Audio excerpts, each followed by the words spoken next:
light and heat. Time to take a stand, boys, time to make a choice. Time to find our courage, time to be deployed. Make our only stand here, make our roads complete. All we waited for now, past and future meet. Get your weapons ready, kiss the ones goodbye. Now our time is coming, and it is not the time to cry.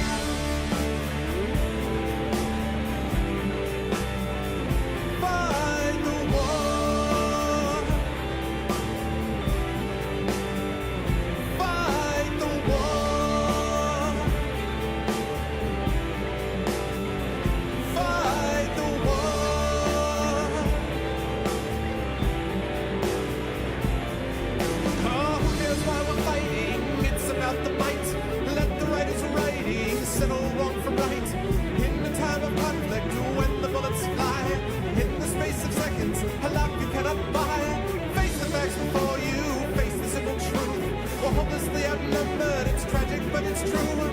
Make your last formation, take the final road. Now it's time for endings, now it's time to go.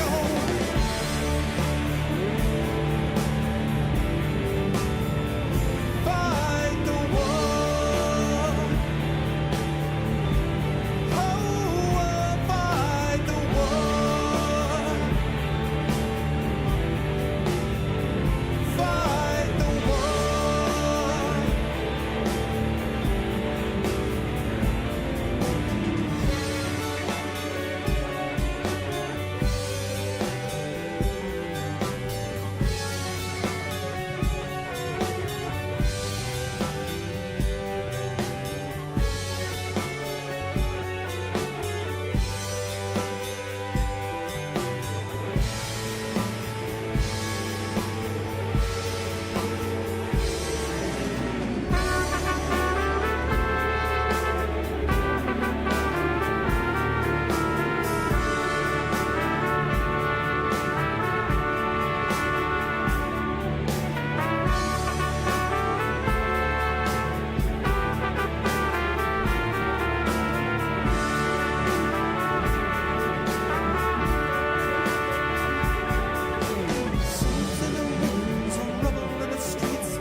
That's what I'm talking about. I'm fighting the war because it's a Friday.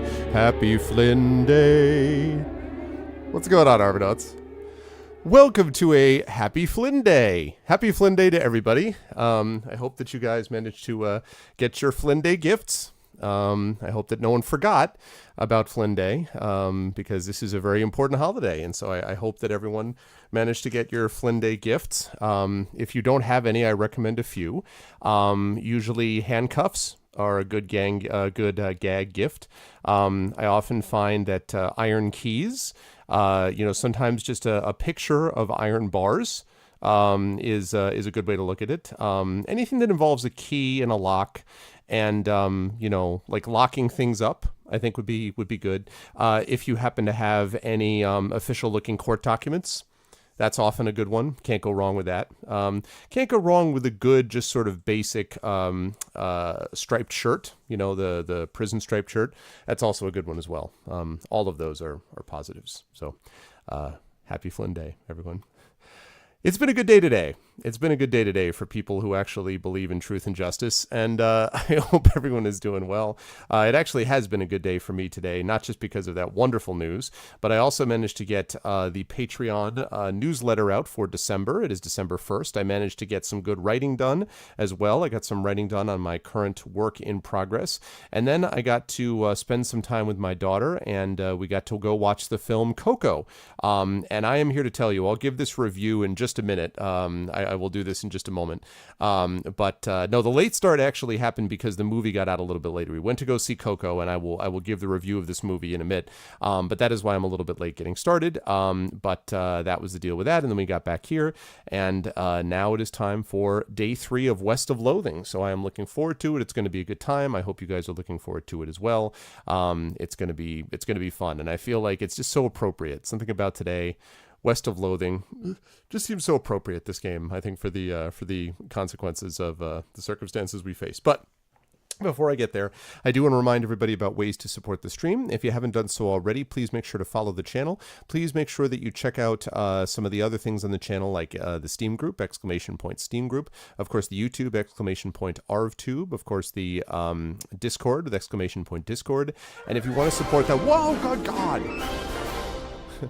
Nova Kappa, I hate myself for enjoying West of Loathing, Nova Kappa. Thank you very much for the resub this term. I appreciate it, man. Yeah, we are actually up to a new high in sub, guys. As of last check, we were up to 34 subs. That's right, 34 subs. So we were up to new high in channel subs. I'll talk about subs in just a minute, but thank you, Term. I appreciate that. Thank you very, very much. So you can, if you wish, supporting the Patreon is a great way to help the channel. We are at $3.95 right now, and I do want to call attention to one new aspect of the Patreon. If you jump over to the Patreon, which I think should be listed right there. There it is. If we head over there for just a moment, you will be able to see there's various tiers, of course, support tiers that you have on the right. And I have a new tier that I want to mention, and that is I have adjusted the $25 or more per month tier to $30 or more per month. And the way that this works is, from this point forward, if you get $30, if you pledge $30 or more per month, not only will you get the things that were previously there, which is a copy of one of my band's albums signed by me, me reading and critiquing a short piece of your writing, but all continuing patrons at this tier, and this is up to a limit of 8, I should say, will have access to a special online read and critique session, which will be held 3 times a year.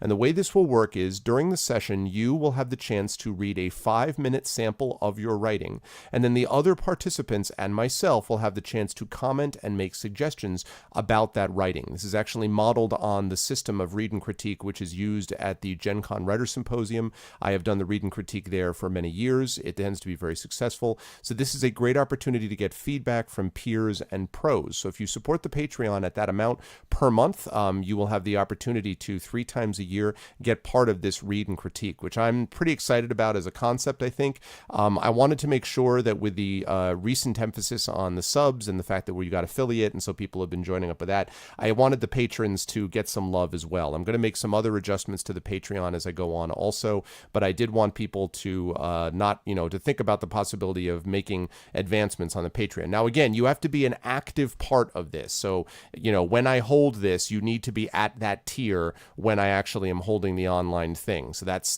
the idea, is to sort of be able to be consistent with it. But if you can be, then you will get this, as I say, up to 3 times per year if you're supporting me at that level. So it's never a requirement, of course, to do anything like this, but it's always much appreciated, and I think it'll be a lot of fun. And again, it will just be for that group of people. So this will not be broadcast on Twitch. We will probably do it over Discord, in fact, is what I'm guessing we will do, but I will set up a special channel for that on Discord. So anyway, that is the new tier that we have, TIER, on the Patreon, and I wanted to do that, so I made that adjustment today. The only thing I haven't done today is I haven't yet readjusted the inspiration amounts. As there's some, I haven't reset that for the month of December, but I will do that probably sometime tomorrow. So that's the deal with the Patreon. And then last but certainly not least, of course, is the subs. As I said, we're up to 34 subs now. So Terma was kind enough to resub, and if you folks want to join Terma, you can get that Arvin E hype, that gold hype, and you can also, of course, be supporting the channel while doing so. And I'm going to continue to think of a couple of other things I can do for the subs as well. But I am very appreciative of all the support that I've gotten from both the Patreon supporters and, of course, the subscribers. So thank you guys so much. Okay, now, schedule-wise, we're doing West of Loathing tonight. We're doing West of Loathing tomorrow. I have now put together the schedule, and it is pretty cool. I am super psyched about it. What's up, Nonstop? I am super excited about the schedule for this month. It is going to be awesome. So I want to run through it as I usually do at the beginning of December. We have West of Loathing today. We have West of Loathing tomorrow. If I have time tomorrow after West of Loathing is finished, I will move on to the next game, which is going to be Hob. And I'm going to be playing Hob for a while this month. I'm looking forward to that game a lot. I think you guys will enjoy it. What I have seen of it, I think it's really neat. So I'm looking forward to playing Hob. That'll be up next. After that is going to be the game... Thank you for the cheers, Term. I appreciate it. PJ Salt, working in the salt mines. Full of D&D. Yes, I told you. See, I told you that was going to be the case, X5. You just needed to have faith that it would come. So Hob will be next, and then after that will be Fighting Fantasy Legends. That will not be long. They'll just be wrapping things up. I may, after Fighting Fantasy Legends, I may or may not wrap up Portal as well, because that's also probably a session or two. And then I'm going to move into the next big game, which is going to occupy a couple of months of time, probably at least, and that's Pool of Radiance. I'm going to do that, and then I'm seriously considering doing a couple of games from the Uncharted series on PS4. I've been thinking about that for a while. This is a story-oriented channel, and I've heard so many good things about it that I'm thinking about doing Uncharted, so we will see. None of the Patreon pledge pauses took effect. I don't know what you mean, Shadowed. Oh, I know, X5, I know. I don't entirely know what you mean. And then, anyway, Pool of Radiance will be next, then Uncharted, as I said, and then after that, I think Breath of Fire 3, then Deus Ex Human Revolution, then probably Neverwinter Nights 2 Complete, specifically looking at Mask of the Betrayer, which I have never played. Then gets a little shaky. Assassin's Creed Origins, maybe. Suikoden, definitely. Horizon Zero Dawn, in all likelihood, I will do. Wild Arms, Phantasy Star, those are a little bit farther down the line. Then, The Witcher 3, DLCs for some games, Pillars of Eternity, White March Part 2, I still have to do. Final Fantasy Tactics, I've played, was maybe my favorite, well, one of the top 3 favorite games of all time, so I'd like to be able to play that. I've never played that on stream. I've got a whole bunch of other things, Skyrim, Enderall, Batman, Telltale games to finish up at some point. The second chapter, Trails in the Sky. So then after that, it all gets shaky. But for sure, West of Loathing, Hob, Fighting Fantasy Legends, and Pool of Radiance, those ones we've got set. And so I am looking forward to that. That is what the games are. But in terms of schedule, so we've got West of Loathing and then West of Loathing Hob tomorrow. Then, as X5 just said, next week is a lot of D&D. It is chock full, in fact. Tuesday will be the Adventures of Middle-earth campaign will continue. That campaign is just super awesome. I've had a lot of fun with it. Then over at Pen and Pixels, it will be D&D with GOG as we continue Storm King's Thunder. I've been loving that as well. Friday will be D&D with viewers, so that will be the one-shot session. You guys know what that is. We do every other month. And then Saturday will be D&D with the Infinity and Beyond crew. So we're talking lots of D&D there. D&D, pretty much all D&D next week, all the time. Week after that will be Adventures of Middle-earth again on Tuesday. Then Pen and Pixels will be playing back to my Vaporum playthrough. Hob will be Friday the 15th. Saturday the 16th, more D&D with Infinity and Beyond. The following Tuesday will be Lone Wolf, illustrated, of course, by Terry Toons. And I should say, by the way, that the nominations for the Chat Chosen Game of the Month will be a week from this coming Tuesday. I should mention that as well. Final vote for that will be on Tuesday the 19th. Again, Pen and Pixels Vaporum. Again, Friday the 22nd will be Hob. Saturday the 23rd will be a very special voiceover event. The Our Vocalists will be returning with A Christmas Carol. A Christmas Carol is probably my favorite short story of all time. And it's kind of a novelette, really, but it's one of my favorite pieces of all time. And the Our Vocalists will be bringing their spectacular voice talents to A Christmas Carol. So that's going to be a big event. It'll be on December 23rd, so it's only a couple of days from Christmas. So that'll be awesome. Monday the 25th is Christmas, and I'm looking forward to doing probably a holiday stream with the family, as I've done in the last few years, so you can look forward to that. I haven't scheduled that yet, but you can be pretty sure that will happen. Tuesday the 26th will be the Chat Chosen Game of the Month, day after Christmas, and then, of course, Pen and Pixels will be Vaporum. More Hob on Friday the 29th. Saturday will be Masters of the Dungeon. That'll be Masters of the Dungeon Saturday, and then we'll probably be wrapping up, hopefully wrapping up Hob by that point at the end. So a lot of D&D, a lot of Hob, a lot of stuff like that is happening as well. Oh, you thought you would put your Patreon pledges on pause. Oh, geez. Sorry. Yeah, I don't know, Shadow. I'm not sure. So, but I'm looking forward to it. anyone who won't be joining during next week's D&D. No, I expect to have everyone there, actually. We're going to have a full crew for Tuesday's Adventures of Middle-earth. I don't know who we'll have for D&D with viewers, because that just depends, obviously. We will have a full crew for D&D with GOG. Pyron Jade, Screaming Joypad, and Darksaber will all be there on Tuesday the 5th. And then Saturday the 9th, we should have a full crew. In fact, the 9th and the 16th, I think, knock on wood, we're going to have full crews for both of them, which is good because there's a lot of stuff going on in the Infinity and Beyond campaign right now. So that is what is happening. I'm excited. What's up? What's going on, Sloth Bacon? Wow, I haven't seen you for a while. That's right. What's up, man? Yeah, sorry, Dragon. No more Nulf nominations, but you will get a chance to nominate for the Chat Chosen Game of the Month. So, big, busy schedule here. And I don't always do that, of course, every day. I don't go through the entire schedule, but I wanted to give you guys a sense of it since I just finished it today. All right, with that said, I'm going to get rid of this, and I'm going to get rid of this, and I'm going to turn on that. There we go. Hello, everyone. Good to see you all. Whoa, dear God. Suddenly, my autofocus is on. I don't know why. Hold on a second. Please do not autofocus. I didn't want you to autofocus. Okay. Actually, wait a second. Now that's not focused quite right. Hang on a moment. Just give me a second here. All right. I want you to please autofocus once.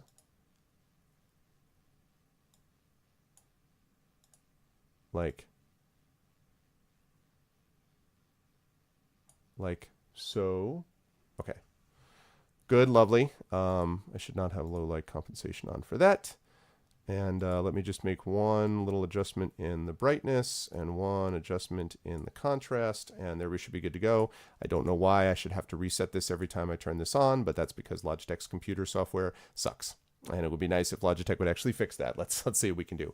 For the Christmas Carol event, we are doing, which version? We are actually going to be reading the story nonstop. So we're actually going to be reading the unabridged one this time. The last one that I got was an abridged story, and it ended up cutting out a lot of the Ghost of Christmas Present, which pissed me off because it was being played by Trendane, and I wanted more Ghost of Christmas Present. So we are going to make sure we get the unabridged one. We don't have anything to worry about in terms of copyright or anything like that. So we will see what happens. But yes, we're going to get the full one. Now, I want to mention here, I just want to do this quick little sort of impromptu review. If you guys have not already seen it, you have got to go see Coco. Coco is the new film which just came out from Pixar, and it is basically about a young boy, Miguel, and his, without spoiling it, his quest to be able to become a musician that is appreciated by his family. That is an incredible oversimplification of a far more complex movie. I watched this movie with my daughter, thinking a couple of things. First of all, there is no one who has ever been better at animation than Pixar. I'm sorry. I know that there are amazing animators, amazing studios, but Pixar is the best for a reason. The animation that they do in here is just ridiculous how good it is. It's just ridiculous. It's colorful. It's gorgeous. It's just the detail. It's so good. It's so good. The animation is so good. Secondly, the whole movie's about music. So obviously I dig that. Thirdly, it's culturally sensitive. It is bringing things just like Moana was. It is a full cast. It is completely cast with Latinos, with the exception of John Ratzenberger, who's in every. The big joke is that he's in every Pixar movie, but otherwise it's cast completely. Benjamin Bratt actually plays a role. This is a former guy from Law and Order. Really, really good stuff.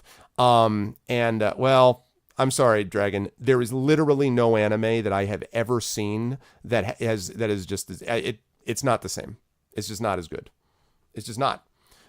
There's anime that can be good, but I have never seen an anime that has there's slightly jerky movements. I'm not trying to hate on anime. They're just not Pixar. They're just not. Pixar is just on a class by itself. Their animation is amazing. It's a movie about music. Also, the story is beautiful. Beautiful. It's a complex story. It's a challenging story for kids. It's a story like Senevine was crying a couple times because there are moments that are sad, but it's beautifully handled. It's beautifully put together. It never goes too far in one direction. It's funny. It's cute. It's got good taste. It's thoughtful. It's sensitive. It deals with serious subjects about death. It deals with... I just cannot say enough good things about it. I think I still prefer Moana a little bit, but a lot of that has to do with that I love the music of Moana a little more than I like the music of Coco, and because Moana also deals with a girl, and because of how much I care about my daughter, and I saw it with my daughter, and so Moana has a very big personal meaning to me. So Moana is still slightly above, but man, I'm telling you what, and also Moana is not Pixar, I should say, but Coco was gorgeous. Just gorgeous. Like I read on Rotten Tomatoes that it's at 97%. It should be. It's that good. I give it my absolute highest recommendation. I'm so impressed with Pixar. I was thinking about it the other day. I don't think I've ever seen a bad Pixar movie. Like, there's some that are not as good, like Cars 2, that's not as good. But I liked Cars 2 still. Like, there's never been a Pixar movie that I'm like, oh, that was a dud. Like, every Pixar movie, from WALL-E to the first Cars movie, which I actually liked a lot, to The Incredibles, to Frozen, not Frozen, to although they did have a Frozen short in front of this, I just, every movie that they do is tremendous. Tremendous. They don't release bad movies. Well, I don't know with intent. I don't know. Obviously people's opinions can differ, but I thought this animation, I would say that I think there were some set pieces in Moana that were better animated. Like, for example, for those of you who haven't seen it, the lava goddess that Moana confronts at the end is gorgeous. Thank you for the host out, sir. The lava monster that is really super, super well animated. So that's beautiful animation. But in terms of overall scope and feel and scale and detail and just everything is nailed right on. I don't know. Pixar is just gorgeous. So anyway, I give Coco my highest recommendation. It's too bad that because I am a parent, it makes it difficult for me to get to see other movies. So I still haven't seen Avengers Civil War. I've really just got to rent it and that's it. I am going to figure out, I'm going to get to see the freaking, The Last Jedi. I'm going to see that somehow or other when it comes out. But it's hard for me to see some more of these other movies, but at least I've been able to see these movies, and man, Coco was super good. Super good. I walked out just being like, it's good, like totally legit. So yeah, they also had trailers for a bunch of them. There's a new movie that's going to be coming out, a new animated feature called Ferdinand, about a matador, like a Spanish bullfighting bull that doesn't want to fight, and the bull is played by John Cena. I was like, okay. But I really hope to God that they start that movie and Ferdinand walks out in the ring and you hear da, da, da, da, da, da, da. Like, I really hope that they do that, because oh God, it would be spectacular if they did that. But yeah, so there was that. They had a trailer for the Incredibles 2, which looked fun. They also, I saw a different trailer for A Wrinkle in Time. I had seen A Wrinkle in Time, the trailer that was online, but I saw another trailer at the movie. I wasn't sure what I thought when I saw the Wrinkle in Time trailer online, but this trailer actually impressed me. And my daughter was kind of like, what is this? Because we haven't read Wrinkle in Time yet. I haven't read that book to her. But yeah, I was kind of impressed. So Bug's Life was not Pixar. No. Oh, wait, I take that back. Yes, A Bug's Life was Pixar. It was the other one that I always get mixed up. There was a movie called Ants, and that was not Pixar. I always get them mixed up. Yes, I'm sorry. A Bug's Life was Pixar. A Bug's Life, WALL-E, Up was Pixar. Cars 1 and 2 were Pixar, and 3. The movie Planes, which I haven't seen, was Pixar. And then Moana was not Pixar. Coco was. It's interesting how in some of these cases they blur together a little bit in my head. So Moana's not Pixar, but I keep being like, is that what the? But anyway, yeah. But it super good. So highest recommendation of Coco is good stuff. All right. With that said, it is time to get in West of Loathing. But I just wanted to rave about that movie because man, it was so good. And WALL-E was great. I agree with you, Div, that I think WALL-E is one of the best storytelling. I think it's one of the best stories that I've ever seen in an animated film. WALL-E, one of the best stories because of how it's told. That movie has 45 minutes of literally no dialogue. No dialogue. 45 minutes, and it's completely compelling. It's great storytelling. So I love that. Yes, Toy Story was Pixar. Toy Story was Pixar. So yeah, I just, oh, and Inside Out.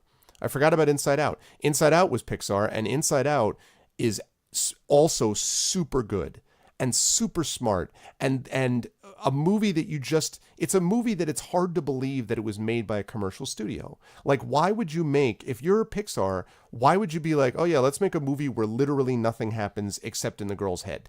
Because the only thing that happens in that movie is all in her head. There's no the challenge she faces is she moves, and that's it. But it's just so good. You know, like super good. So, no, Inside Out is decidedly not meh. No, not meh at all. Not in my opinion. Inside Out was awesome.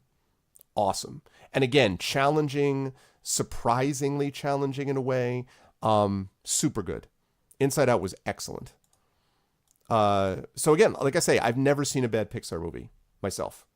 And I've seen, I think, all of them except, I don't think I saw Toy Story 2. Oh, also, is Finding Nemo Pixar? I don't remember. Is Finding Nemo Pixar? And Finding Dory? Because I haven't seen Finding Dory. I did see Finding Nemo, obviously. But I haven't seen Finding Dory. I don't know if that's Pixar or not. But otherwise, I think I've seen them all, including all the Cars movies. But I don't think I saw Toy Story 2. Inside Out is great. It's great. It actually, I think it's an incredibly important movie. Finding Nemo and Dory both are. Okay, so then I haven't seen Finding Dory. I'll tell you what else is great about it. The other thing that was great about Inside Out was that it gave kids a psychological language. Like, no joke. Like, my daughter was saying today, she had kind of a tough time. Something happened at school. And she was like, Daddy, she's like, I feel sometimes I just get really emotional. And I wish that, like, she literally said, I wish that my emotions sometimes could step out of the driver's seat. And I was like, all right, my prodigious child. Like, and a lot of that language that she's getting is from Inside Out. Because she loved that movie. She had an Inside Out birthday, like themed birthday. And a lot of that movie gave her a way to visualize the emotions that were controlling her. Just gorgeous. Gorgeous. Yeah, I never saw that. Okay, The Good Dinosaur was Pixar? Okay, that's 2 then. So I haven't seen Finding Dory. I haven't seen Toy Story 2, 3. And I haven't seen The Good Dinosaur. I forgot about that. Yeah, I never saw Good Dinosaur. But, so anyway, Coco, go see it. It's awesome. Let's go play some games. Oh, man. So good. And coming on the heels of a really good news day and a good writing day and everything, I was just like, good stuff, man.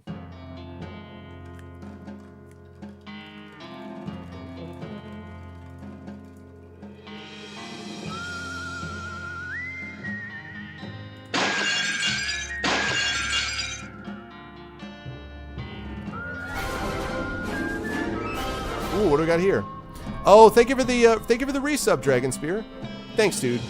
Thank you so much. Much love, Dragon. Can we get some Arvany hyped for his Terma and for Dragon? Can we get some gold hypes and quills in the chat? Thank you, Dragon. And yeah, man. Well, you have to remember, well, let me see. Where's all my? Do I have them up there? No, I have the Law and Orders are downstairs, but I have like the first 5 seasons of Law and Order. So I think I have the beginning of the Benjamin Bratt one. I actually didn't watch much of Homicide: Life in the Street. Thanks, X5. I didn't watch that, but I did watch, I love Law & Order, so. I'm still mad that they freaking canceled that show so they could do Law & Order Los Angeles, whatever that garbage was. Okay. Here we are. I have no idea what I was doing. I think I was talking to this dude about something. I've got these other like quests that I got to do, as you can see in these various places, and then eventually I got to get to these graveyards like Reboot Hill and stuff like that. I don't remember what I'm doing here though, at Roy Bean's house. Let's find out. What am I doing here, old man? I'm still looking for a jar of jelly beans. I guess some bandits sold it? Is that what it is? What's up, Iscariot? No, it got canceled, I think, like, after the first season or something like that. It's ridiculous. Yeah. Yeah, the experience.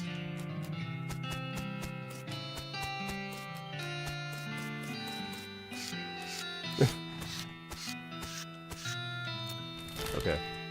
Let's go to the Jelly Beans Thieves' hideout. A spiky, bright blue shape catches your eye. You hop off of Shady Lady to investigate it more closely. It's a Hagar's agave. They're native to Panama, but they can grow in these parts, especially in places that are too hot for teachers to be comfortable. I don't have foraging, unfortunately. What's up, partner? You approach the bandits seated around the fire. The meanest-looking one speaks up. Don't know who you think you are, stranger, but you better turn yourself right around and head back the way you came, unless you want to eat lead. Well, that's not very neighborly. Take a hot hike, neighbor. You fellas stole a jar of jelly beans from an old man, and I aim to have them back. Oh, is that right? And just how you planning on doing that? Don't have Outfoxing 5, so with violence! Wow, that's...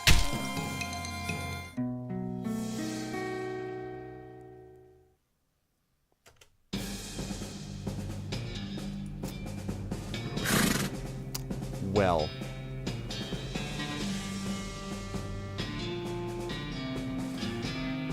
Okay, well... yeah, good stream, bye guys. Christmas. Alright, I cannot do this yet. I'm out. I will have to go back to the Jelly Bean Thieves' hideout when I have experience. I'm going to need to build up my outfoxing.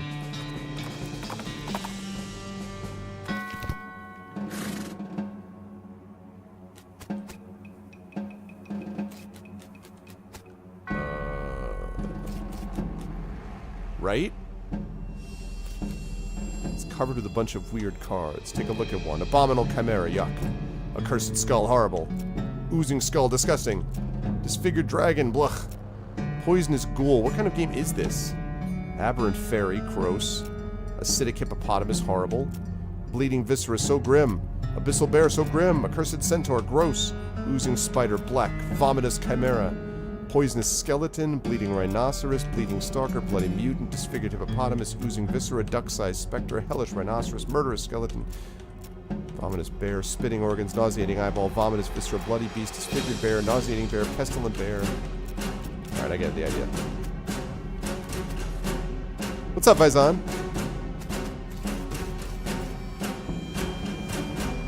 What the crap is this place? Oversized chemical beaker.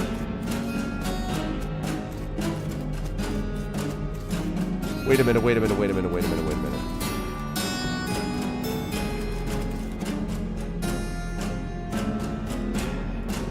Let me not do that then.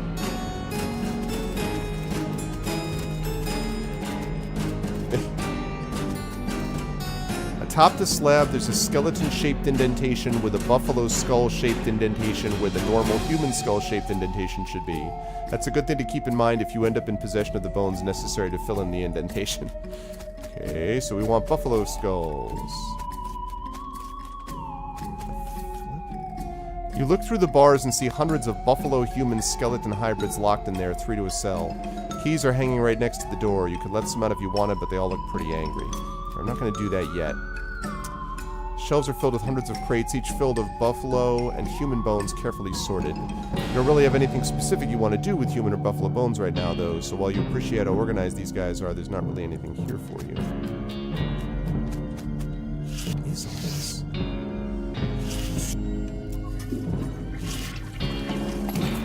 You flip through and find one book relevant to your interest. Advanced Beancraft. Hell yeah.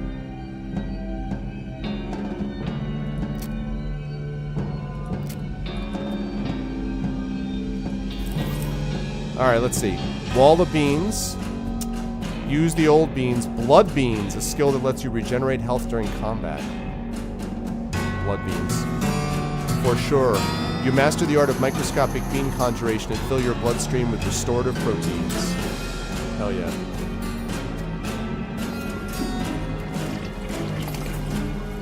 Got an item. Robe receipt? Receipt for delivery of 150 black silk robes. It's time you started gathering clues about the whole perambulating dead situation that's going on around these parts. You grab a notebook and paperclip the receipt to the first page. You got an item. Necromancer journal.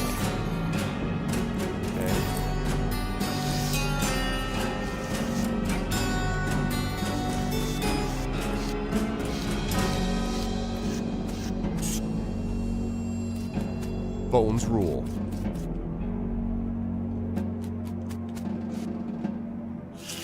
I don't have a cot, really? Introductory Next Mex. Gives you the Grinning Skull skill.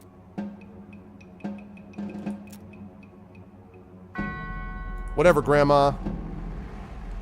Your mind becomes stained with grim secrets. Skulls are scary. Ghosts are scary. You know what would be double scary? Yes, you do. Spooky. Alright. Let me hide in this wardrobe. You wait and finally hear some noises outside as a couple of cultists... Oh, music is a bit loud? Okay. Sorry. Give me a second, I'll fix that. Damn it, yeah, I know. What is with me and bars of soap? You settle in amongst the thick black robes. It's pretty comfortable. You wait and finally hear some noises outside as a couple of cultists pass through on their way from somewhere to somewhere else. You don't catch much of what they say, but what you do hear is, no, Doug, that's not it at all. Blood before milk, as obsolete as the word filth.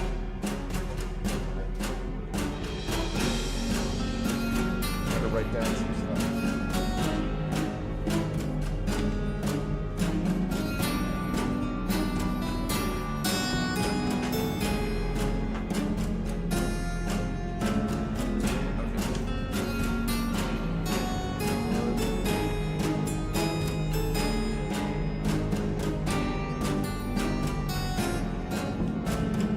Obsolete word filth. Okay, remember what the big guy said. Blood before ichor, start that soldier's ticker.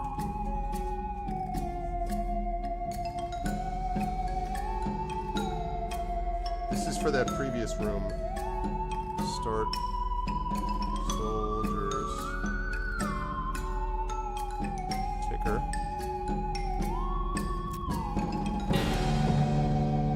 Let's see. Milk after ichor.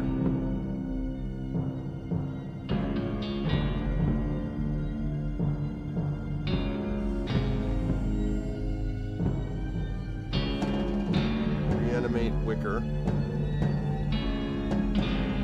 Okay.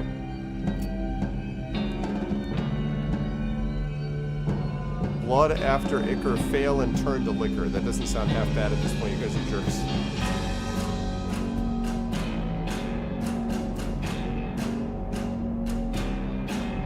Okay, so blood after ichor is failed.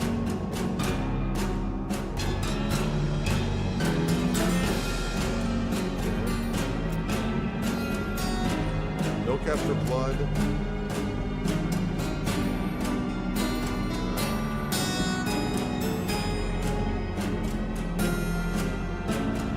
Rituals are done.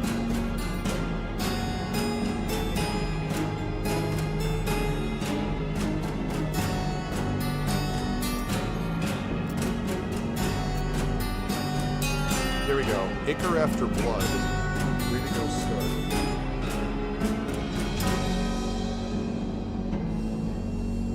Yep. Yep. Happy Flynn Day. Okay. Alright. Anything else?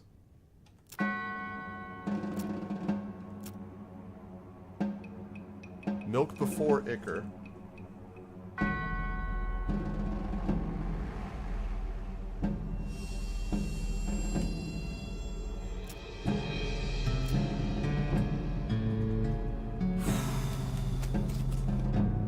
Oops.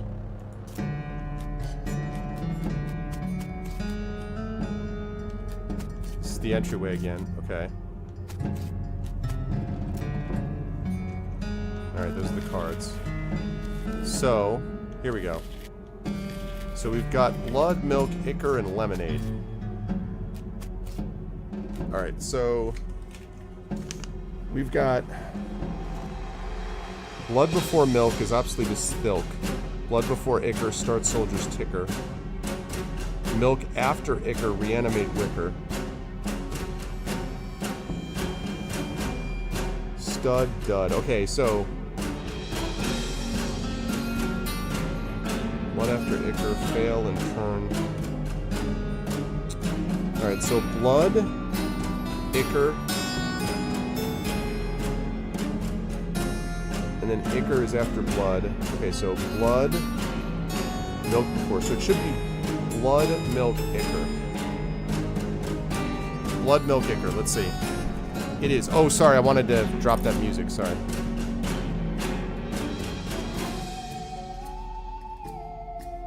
That should be a little better now. I think. So blood, milk, ichor. Blood, milk,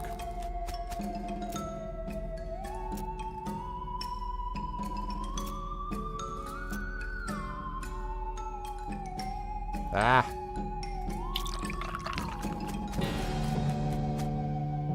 What? Okay, so blood, milk, ichor does not work. Blood before milk is obsolete as Thilk.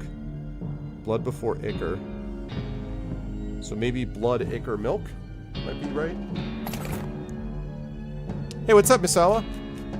Blood. Oh, crap.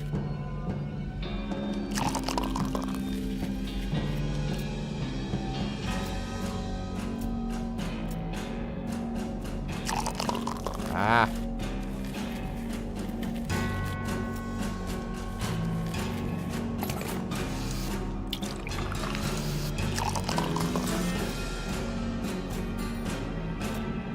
God damn it. It's a complete fail. It's going alright, Misao. It's going alright. This is not going alright at the moment.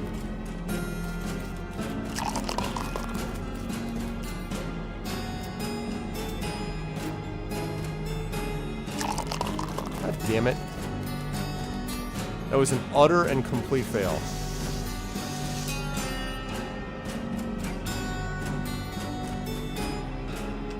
I gotta fight them so I can use this. Okay, let's see. So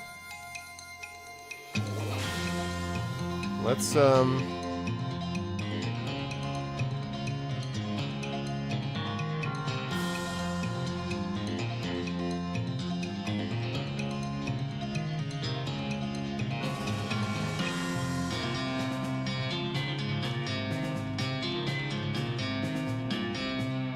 what happened to my... Why do I not have my, my gaining bean thing? You're right. I played this... Well, I did play this fairly recently, but the last time you saw me play it would have been a couple of months ago, probably, when it was first chosen.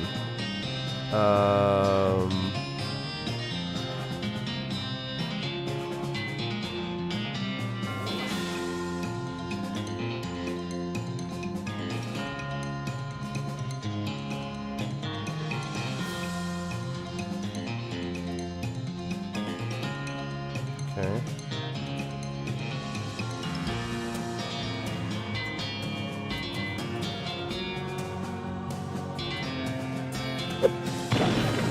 Okay.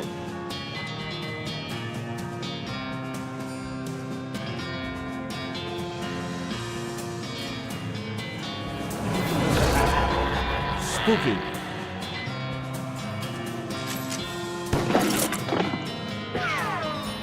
Jesus, 39 hit points.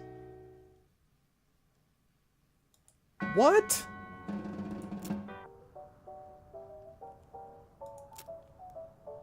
God damn it. Suck. Come on.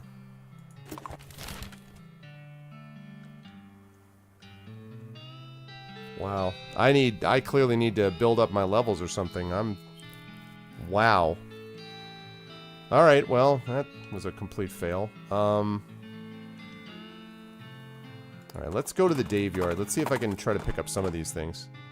Yeah, clearly the high-level area. Sun reflect. You see a glint of light in the distance. When you get closer, you realize it was the sun reflecting off the lens of a discarded pair of binoculars on the ground. Okay.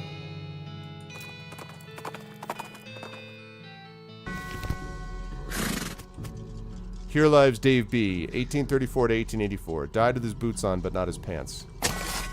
Sure enough, boots, but no pants. You got an item, brown boots. +1 maximum AP.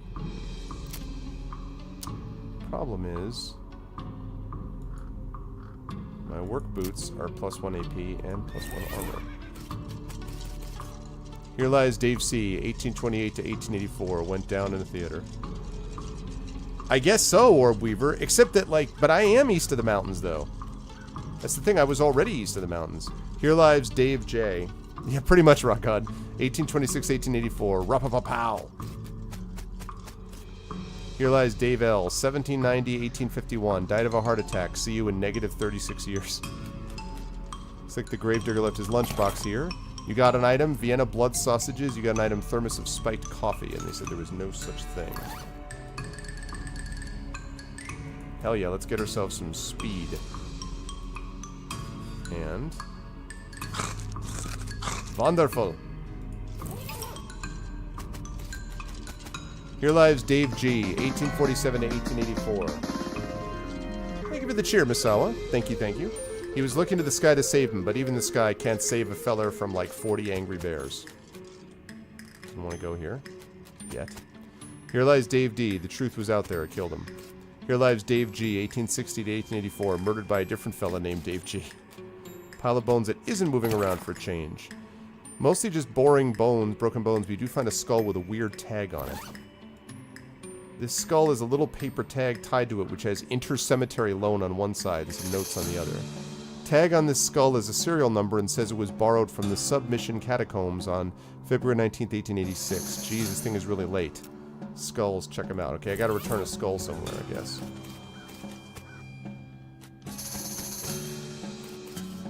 This is one of those things they have in mausoleums. You know, one of those big marble things with drawers full of skeletons. Thanks for the cheer very much, Shadow Mage. Alright, let me open one. I'll just fight one.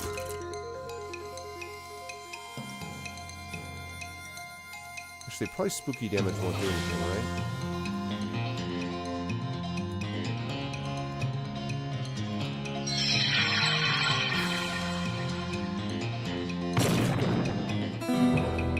I'll tell you what, the balancing on this game is a little, you dragged a skeleton, you did it, you dragged a skeleton out of a drawer and then beat it up and put it back in the drawer. You gained 10 experience, you got an item, skeleton bone. Alice surveys the scene and jots some notes down in her little notebook. You don't have a bone to pick, but you do have a bone. Let's get a bigger fight. Okay.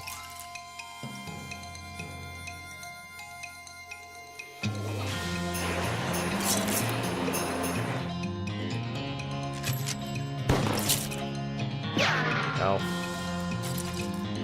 Whiff. This is more my speed. Okay. Oh, do I just automatically regenerate? Oh, that bean spell that I learned, I just automatically regenerate all the time? Okay, that's pretty awesome. Alright, 15, 19 stench damage.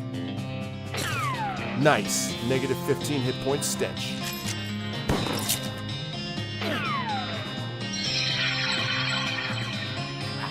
Spooky.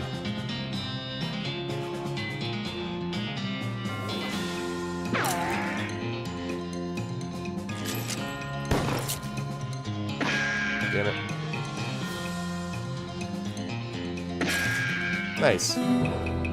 Victory.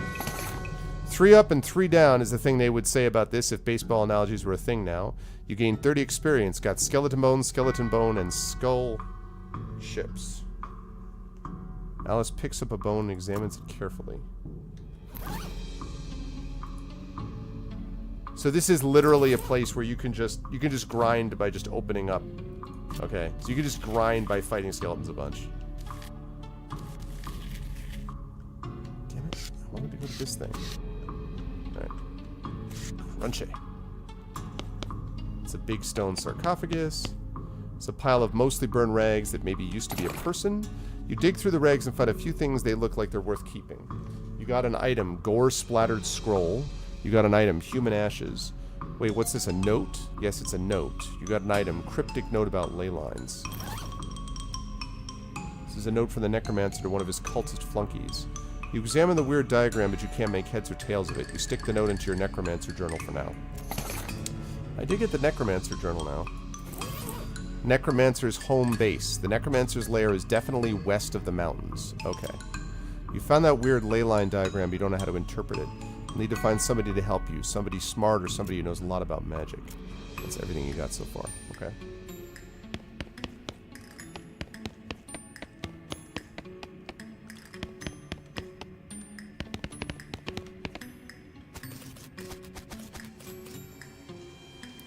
I wonder if skull chips are like sun chips.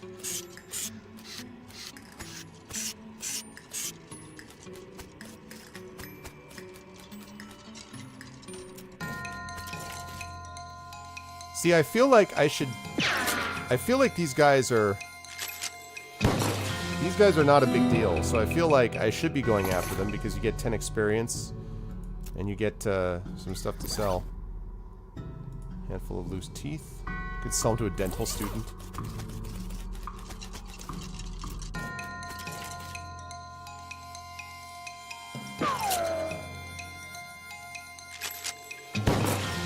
Like, these guys are not a problem. Her eyes light up. She's had an epiphany of some sort. Alice becomes stronger. Oh, that's right. As she learns about bones and skeletons, she becomes stronger. That's right. That is useful.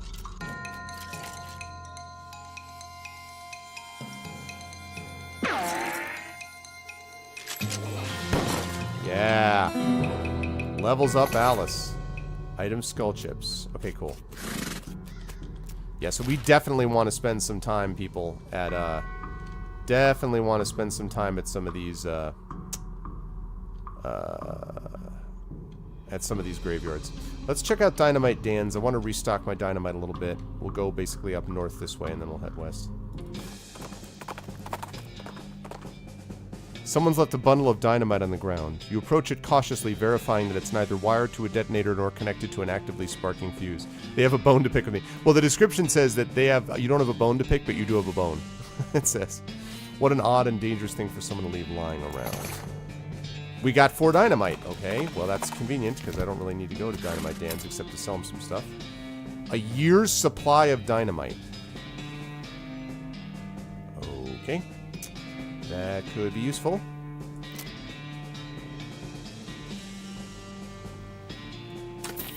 Let's sell that. Sell that.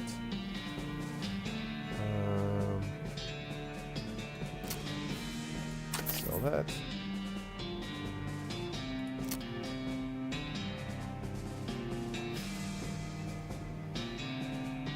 Sell that. Not that they should have these items in a place where you could accidentally sell your own stuff. -2 Moxie. I'll need to keep that in mind.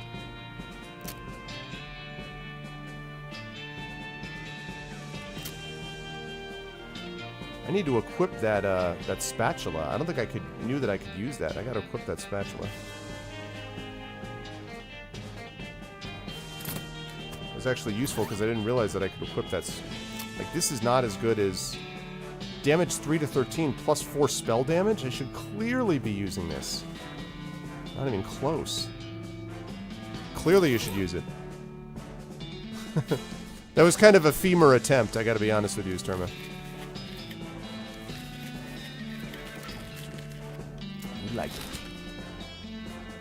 Let's go to the old mission, continuing north. Notice the campsite off in the distance appears to have been very comprehensively trampled to ruin. Alright, let's go there. And then we'll head back to the old mission. Going on to this destroyed campsite. Knapsack seems like it's taken a lot of abuse recently. Most of the contents are trash from being stomped on. You do find a dented can of potted meat, though. You also notice the knapsack has a knife sheath strapped to the side, but you don't see the knife anywhere. You got an item, potted meat. Pretty useful. Campfire has been thoroughly stomped on and kicked. Somebody was real serious about fire safety. Tent is a real mess. It looks like it was trampled by a whole herd of cows. There's something odd about it, though. You're just giving you a good ribbing. These puns are very bare bones.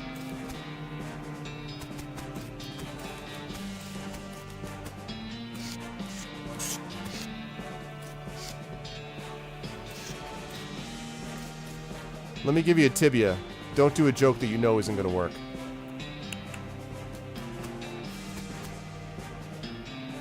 I see your skulls. Diagnosis, Doc? Cause of death? Hit by a freight train. The only tracks I see are cow tracks, though. Could have been cows, I suppose. There's a leg missing, though. Cows aren't meat eaters. Well, neither are trains. Don't be so stern. Let's follow the cow tracks.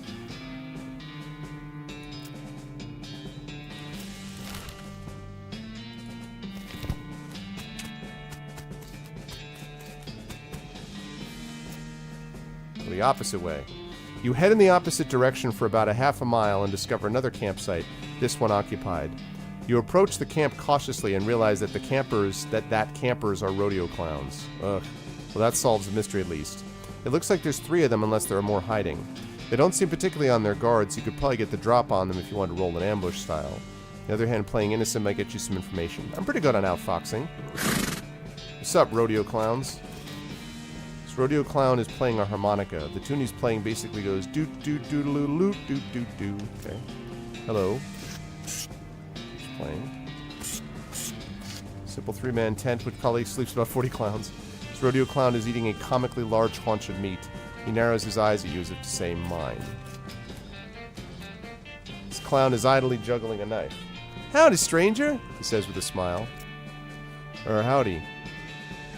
You guys are a long way from the circus. You know about our circus? Yeah, Barnaby Bob's traveling circus something, right? Up north? Barnaby Bob's perfectly normal traveling circus sideshow. That's the one. It's way up north, though. You guys doing all the way down here? Camping? You can tell by the campfire. What I mean is, why are you guys camping all the way down here so far from home? Oh, well, we're on break, so we decided to take in the sights. What sights? This is the middle of nowhere.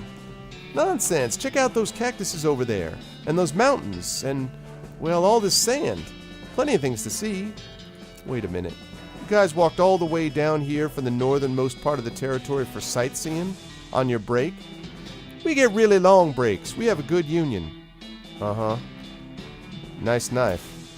Thanks. It was a birthday present. Oh, was it your birthday recently? The clown grins at you. Not my birthday, no. Okay, then. You know anything about that wrecked camp nearby? Somebody's camp got wrecked? Why, that's terrible. Whatever happened? Well, it looks like the work of cows. You know, now that you mention it, we did hear quite a ruckus coming from not too far away. A lot of, mooing and so on, right, boys? Oh, rock on, Kafif. You guys know a lot about cows, right? Now, why would you assume that? Just because we're clowns? Well, I'd figure it comes to the territory. It's been a good 20 years since a rodeo was an actual thing, you know. So why do you dress that way? Dress? Oh, well, it's traditional, that's all. Hey, what's up, Rob? Thank you for the host, man. I appreciate it, dude. Thank you. The makeup and the bag of clothes and all. Haha, well, you might say we're used to it. Taking it off would be more inconvenient, right, fellas? It must be hard to talk to people when they're all creeped out. Oh, do you think we're creepy? He leers at you, showing yellow teeth. In the flickering light of the campfire, they almost look pointed. Haha, relax, partner. That's just the old stories getting you worked up. You mean the old stories about how demon cows and demon clowns war against each other in hell? And rodeo clowns dressed like that because the rodeos were sort of like reenactments of those battles? You've done your homework. So what do you think? Are demon clowns real? Well, I guess maybe. The demon clowns turned out to be real after all, so why not the clowns too? The clown smiles, but his eyes are hard. It's sensible to keep an open mind. But you know, stranger, if clowns did turn out to be real, this could be an awful awkward predicament you find yourself in right now, couldn't it? Awkward for you, clown! I think I'm looking at some right now. Oh, dearie dear. Well, now you go and say things like that, you know we can't let you leave here alive, right, stranger? Bring it, freak show.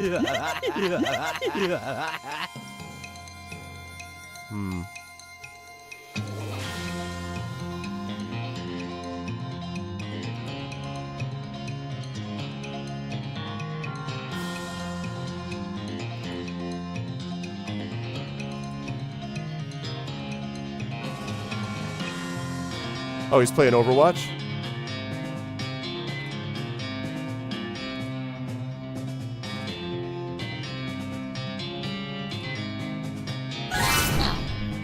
Bean Golem.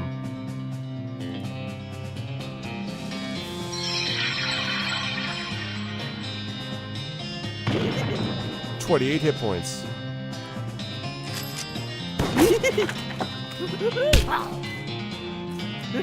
That's right. My Bean Golem, tanking it. Please don't want... Yeah, my Bean Golem. Tanking it. That's right. Okay. Let's see.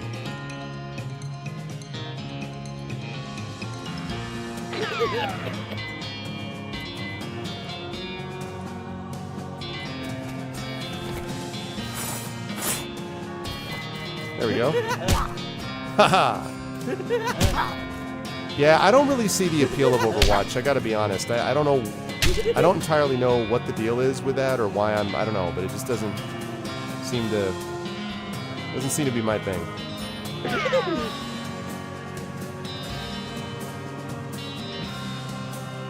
I want to keep him alive for as long as possible.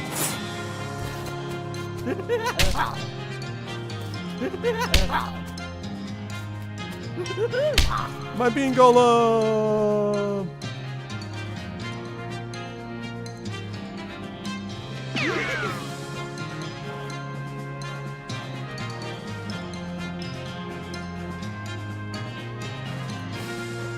Take this guy down. Whiff. That's right, whiff. That's right, whiff. Whiff. 3 straight whiffs, baby. See ya. That armor, though. Whiff. Oh, man, that bean armor is super useful. Oh, my God, has this been useful.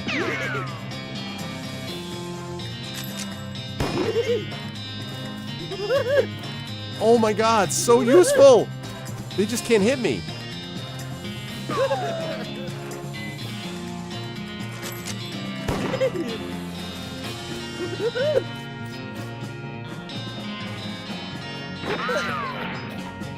Nice. Okay, see you, Shadowed. Well, that's one pack of demonic rodeo clowns that won't be troubling people anymore, and boy, you did not expect to be thinking that sentence today. 75 experience. You poke around their campsite for a bit, but don't find anything of value apart from the leader's knife and a ticket to the circus. Well, the harmonica maybe, but that clown had his lips all over it. You got an item, clown knife, 9 to 11 damage. Got an item, circus ticket. Okay, that's good. You also find a note in one of the lead clown's pockets. Seems to be orders to check out an abandoned tannery not far from Dirtwater. It's probably a bad idea to let these guys wander around near town, so maybe you should investigate. Danny's Tannery. Alright, that worked out. Man, that armor spell is badass. Wow, I've got to remember to use that all the time. Alright, let me go to the old mission and then up to Fort Aldead.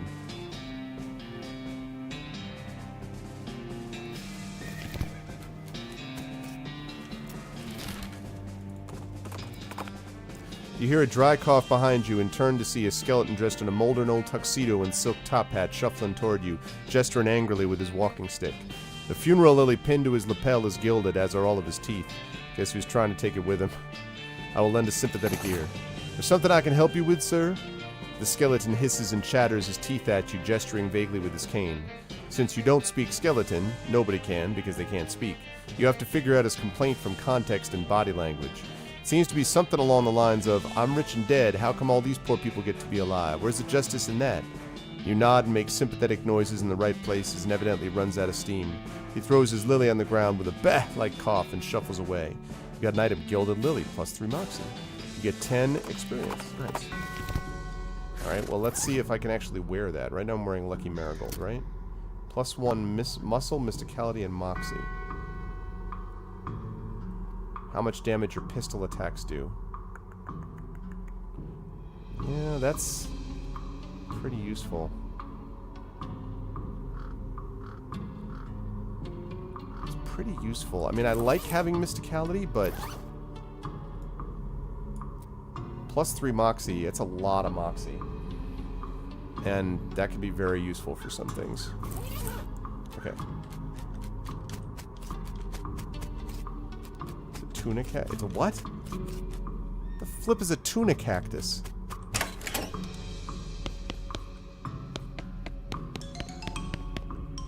Oh my goodness, oh my goodness! What's wrong, sister? They came back! They just came back and took them. I couldn't stop them. Whoa, slow down, okay? What happened? Our holy relics! The saints just stormed up out of the catacombs and took them back. Yeah, I know, right, Rock God? Wow. I didn't know what to do. I thought maybe they'd fire me if I tried to stop them. They'd fire me? The cardinal will be here any minute. What am I going to do? Start with, take a deep breath and try to calm down, okay? What's your name? I'm Sister Mary. My name's Arvin. Now, what's this about saints? Our mission is to protect 3 sacred relics. I'm the relic keeper. It's my specific job to look after them. Wait, do they call you Memento She shows you the ruler she keeps tucked in her sleeve. No, they do not. Okay, sorry. So, what happened? The saints. Oh, it's too horrible. They just came to life somehow. They came up out of the catacombs, all skeletal and ghastly looking. I mean, it's probably blasphemy to say this, but I nearly fainted. And they took back their relics? Yes, and if they aren't recovered before the cardinal gets here, I'll be in so much trouble. Uh-oh, how much time is there? Well, actually he's months overdue, so it's probably not all that urgent, but still. Alright, I'll get him back for you. Oh, thank you so much. Oh, wait a second, are you gonna have to fight them to get the relics back? Because that's probably blasphemous too. I mean, probably. But if black magic brought them back to life, that's like super blasphemous, right? So it evens out? Oh dear. The cardinal's gonna want to have a very long talk about this, but well, go ahead and do what you must, I suppose. Okay.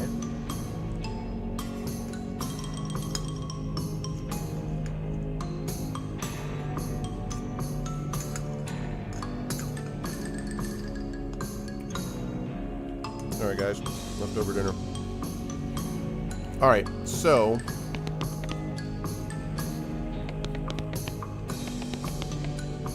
we need to go. Good luck down there. Submission catacombs. Oh, I have a skull for this. Let's kick it over. Skull of a gold tooth. Take it. What is the benefit of the gold tooth? Oh, just 15 meat. The skull was resting on top of a commemorative spoon. Your treasure hunting senses are finely honed, though not very discriminating. You got an item, souvenir spoon. Plus 3 moxie.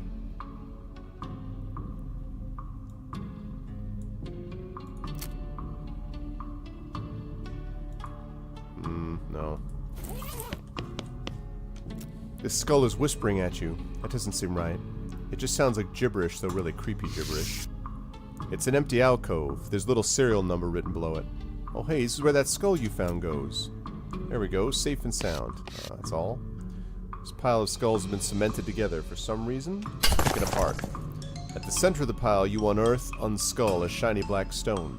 It's making more noise than stones usually do. You got an item, creepy whispering stone. I love, by the way, the fact that the confirmation button says things like this, like weird, like little commentary on things. Stone is only whispering, but it's still eerily louder than most of the stones you encounter. Rock is really whispering up a storm. Some weird dialect you can barely understand, though. Wait, no, it's just a thick accent is all. Yeah, let's listen to it. You listen carefully to the stone. Over the course of a few minutes, its whispers resolve into comprehensible English. The stuff the stone is whispering turns out to be pretty boring. It's mostly just trivia about the geology of Tennessee. Meaningless to you unless you're planning a spelunking trip soon. Oh well, at least you can understand the accent now. You got a perk, Appalachian Skull Whispering. Eerie, what is that?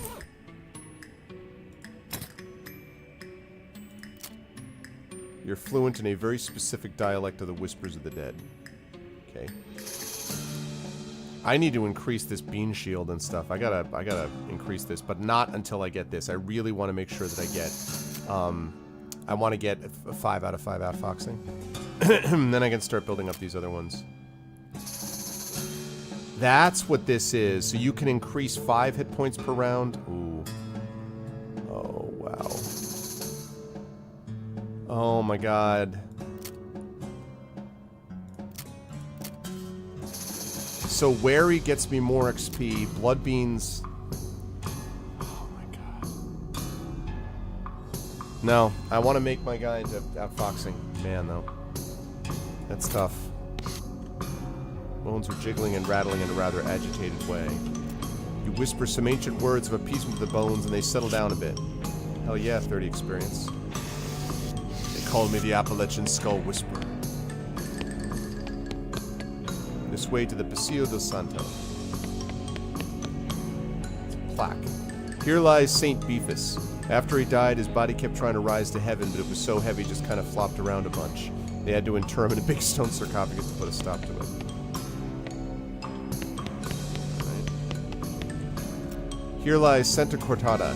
She was drawn and quartered by heretics, and then the quarter that had her head on it was beheaded. The dismemberment was so effective that nobody was able to get her body to stay together even after she was just bones. Okay. Thank you for the host, Double Awesome. Thank you very much. I am not familiar with that name, but thank you for the host. I appreciate it. Here lies Saint Pope. He was excommunicated for impersonating a pope, but there was some kind of bureaucratic issue, so they weren't able to unbeatify him. Okay. Well, let's start with this guy. I am a...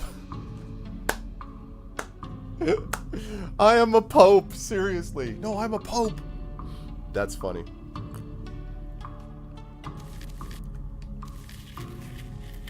Guys, I think this guy's a pope. Look at the skeleton. Look at the shadow. Look at the shadow. That's so cool. Saint Pope stands beatifically behind the dais. He just keeps doing his pope gestures, ignoring you. How can someone look so smug without even having a face? The longer you watch him, the more he gets on your nerves. What is my moxie at? Okay, you know what? I can go up 1. That's only 10 experience, and now I have got enough moxie to insult him. You unleash a torrent of insults that would make a sailor blush and a sailor's mother ashamed of a sailor. Saint Pope's eyes narrow. Looks like you finally managed to make him mad enough to fight you. Let's do it!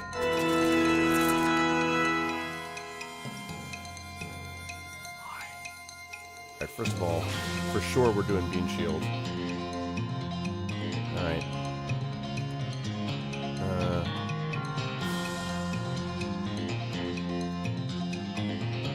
Alright, we're gonna do that. Pope of No Hope.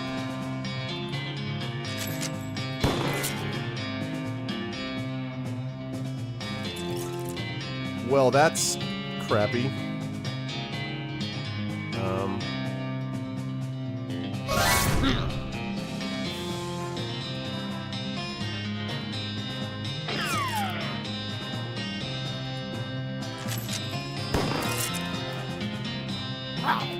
Sleaze, he's been anointed! Oh my god, dude.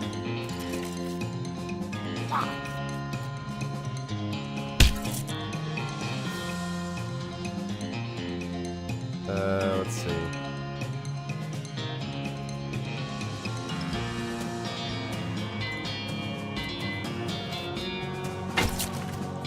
Hit points.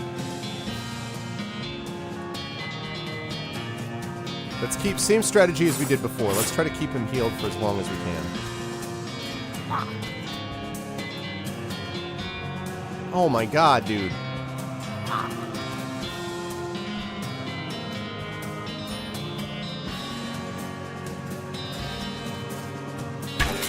Yeah, I want this guy dead. We gotta get this guy killed. Stop anointing me. Oh my god.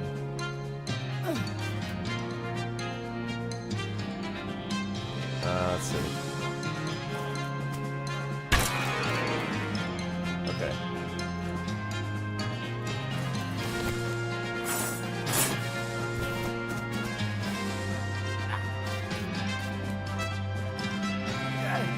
Ow. Ow. There's too many guys. Oh my god, what the freaking heck?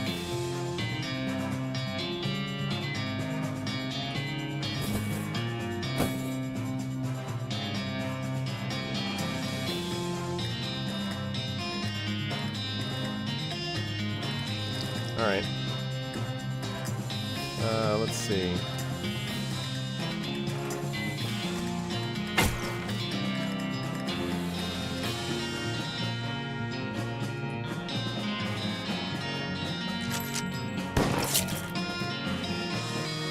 Exactly, yeah.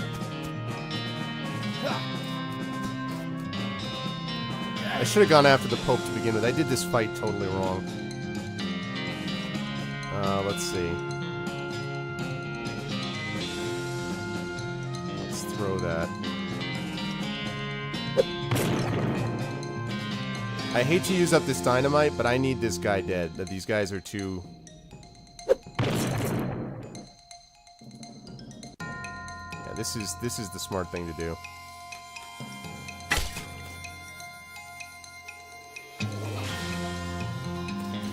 Alright, now I think we're in good shape. Because I think the sub-popes can't create more popes. So... this dynamite is super useful.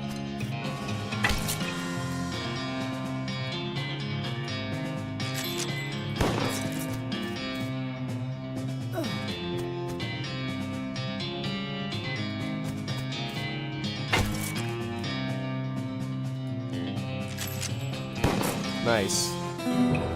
Nice. That ought to give me some good experience. 60 is pretty good. You got...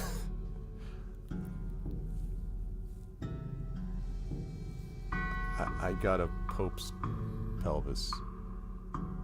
It's never been used. Fake Pope hat. She's become stronger! Okay,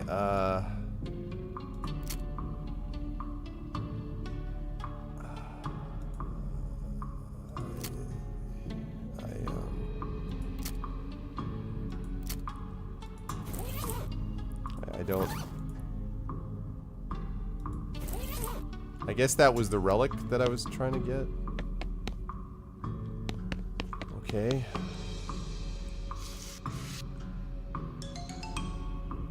Let's reassemble it. Oh wait. I can just... Alright.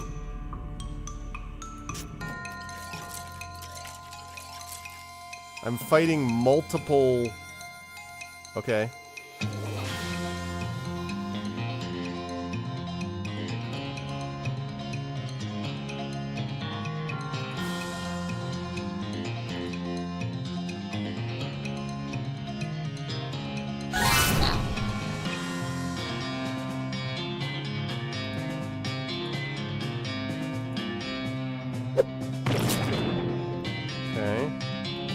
The fact that the dynamite does not use AP is pretty useful.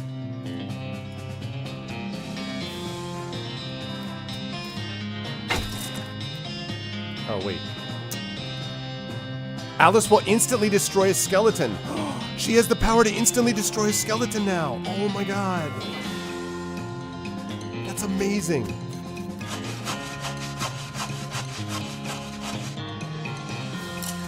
She instantly destroys skeletons! Oh my god, that is awesome.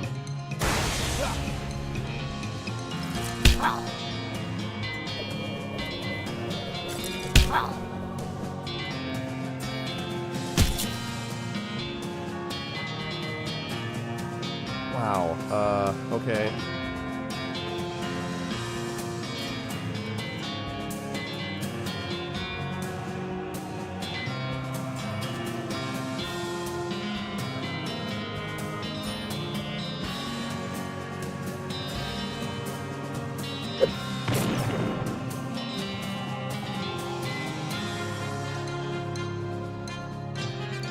let's see. Let's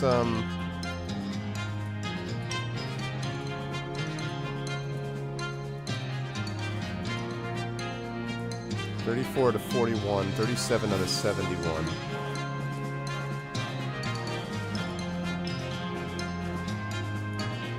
Now let's go after the pelvis.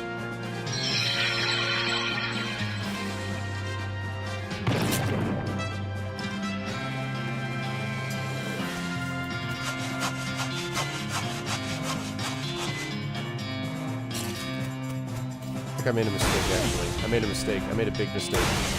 I didn't realize how low he was. God damn it. I didn't realize how... That was stupid. I messed that up.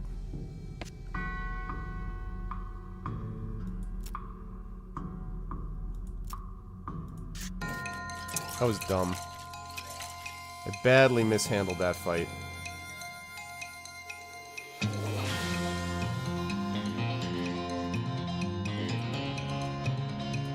Alright, so...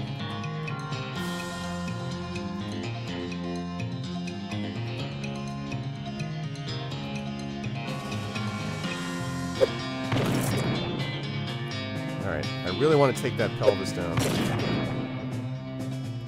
Okay.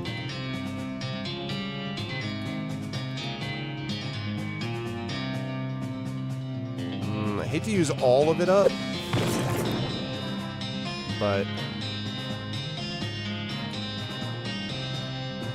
it's not enough damage.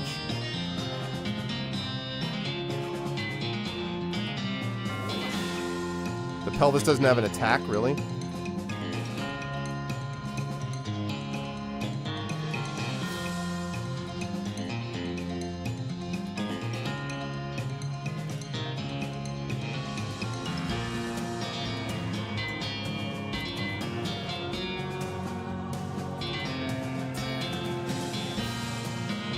Alright, let's see.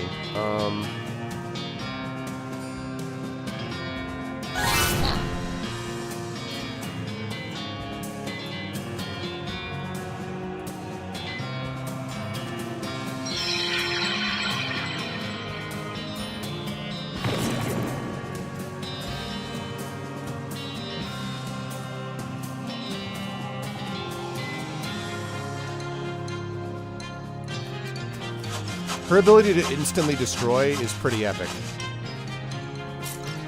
Okay.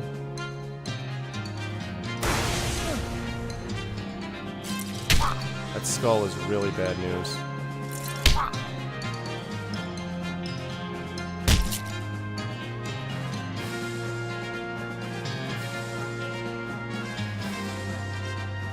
Let's see.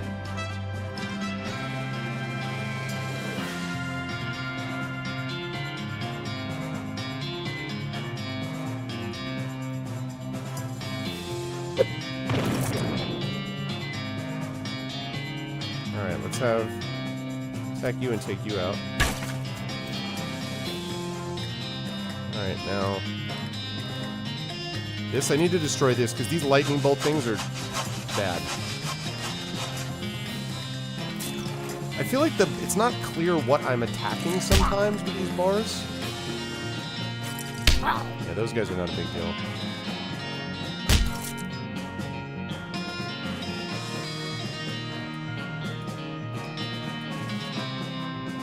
I gotta attack his ribcage.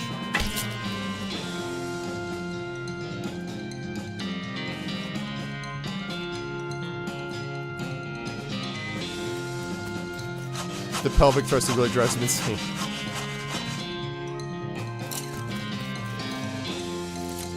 Okay. Now I think we're okay. I'm low on dynamite, though.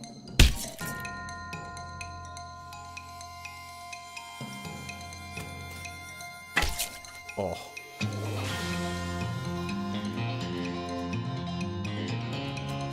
The insta-destroy thing is pretty epic.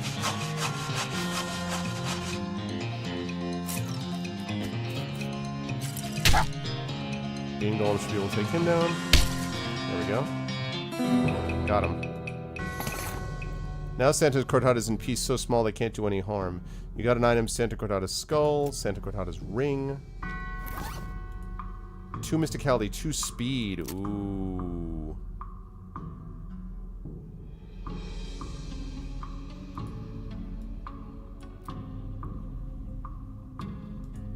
That extra speed is nice. And then this skull had a real on-again, off-again relationship with the rest of the skeleton. Nice, nice. Okay, so I got 2 of the saints taken care of. This third one is going to be tough, though, because I don't have any, only got the 1 dynamite left. Jeez, they really know how to build heavy stone sarcophaguses back in the day. Let's open it. You grunt and strain and force the heavy stone sarcophagus lid open. There's a skeleton inside. Holy crap, his bones are huge. Fortunately, appears to be asleep. That is a big skeleton. 67, tons of muscle. Really bad. Alright.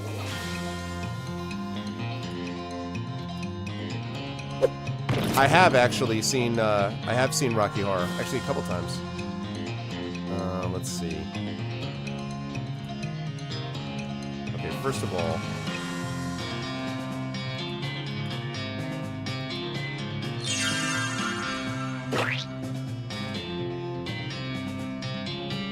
I wonder, does this work on this guy? Will this just instantly destroy him? Will that insta-kill him? It does insta-kill him! Oh my god, I didn't even realize it would do that. How OP is that? Oh my god. The bigger they are, the harder they excommunicate. Well, that was a waste of a dynamite. Anyway, you got an item, St. Beefus' finger. St. Beefus was so big, he had more bone in his little finger than most people have in their entire arm. You got an item, St. Beefus' thigh. His legs were so big he had to sit in 2 chairs at the same time. 2 muscle, 10 maximum hit points. Wow. Alice has become stronger. Man, Alice is leveling up like nobody's business. I should have gone there in the first place. Well, the problem is, I'm not giving up my Gulch Goblin spatula because... Yeah, no. I like the extra spell damage. That's 1 saint who won't be performing any more miracles. Alright. Got the job done, people.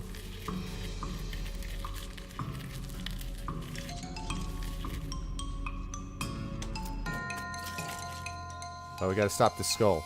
Alright. Let's, Okay.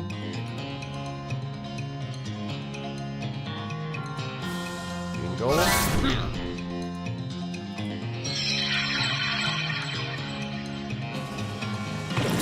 Nice. Wow, how OP is this? I did not dress up, no. A friend of mine was in one of the productions. I don't remember the first one or why I went to the first one. The second one, my friend was in it, so... I enjoyed being at the show. I would not have enjoyed doing it. Like, I wouldn't have enjoyed participating. I just like watching it. You really cracked some skulls there. Well, 1 skull. You claim its only possession as a reward.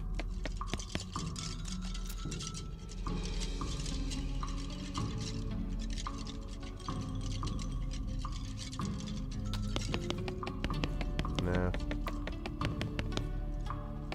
Alright, I wanna give this back to her first before I do anything else.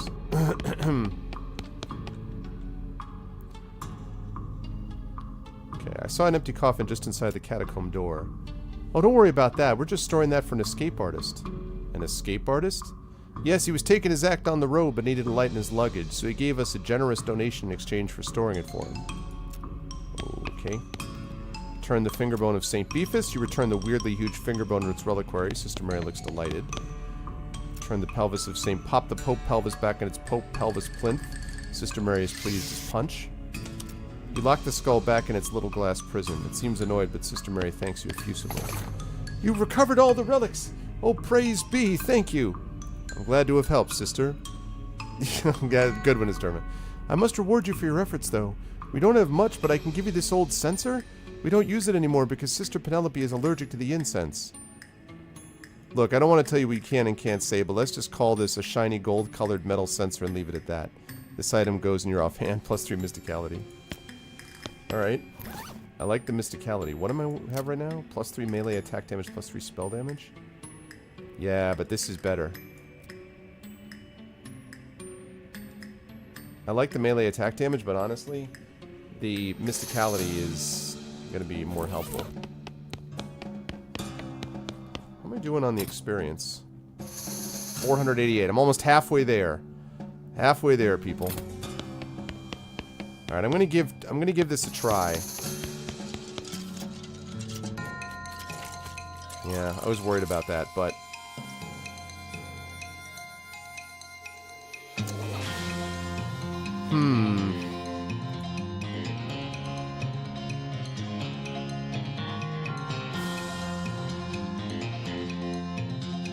Well, it's not enough cold damage. I need to be able to do more damage.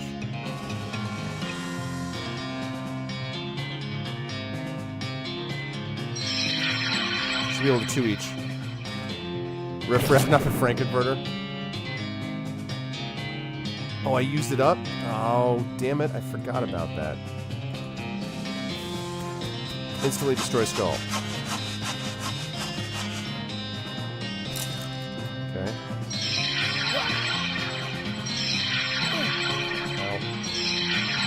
Ow. Ow. Okay. Let's see. See, I should have realized that it would end my turn. Or not end my turn, rather.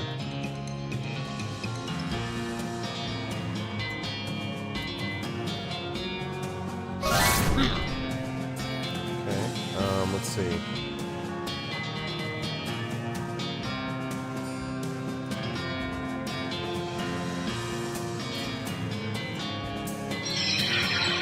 That should kill this guy off.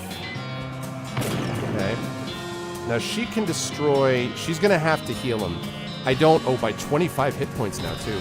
She's going to have to heal him, even though she has that insta-destroy thing. Because of this.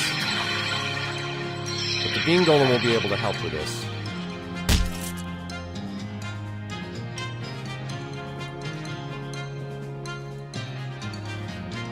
To 20 stench damage. 18 damage. Let's have you...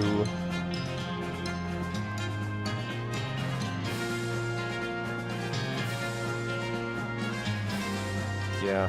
Let's play it safe. Let's have her heal. Boy, Alice is super useful. I'm really glad I took her as an NPC, as my companion. Oh, almost dead.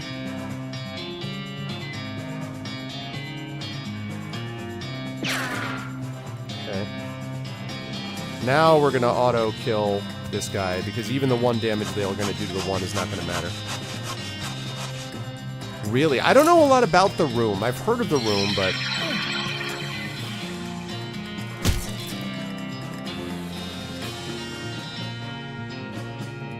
$15 to 19, 10 to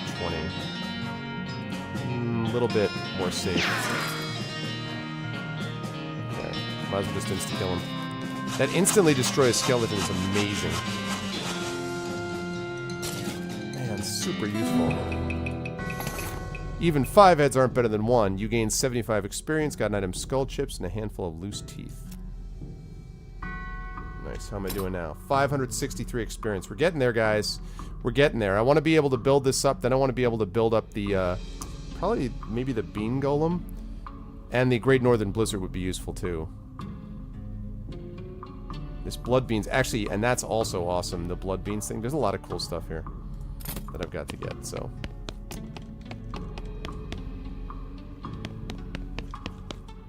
Alright, well this was a productive trip. It was expensive with the use of dynamite, but... And in fact, since we're really close to Dynamite Dan's, let's go there. Dynamite Dan's, I need some dynamite.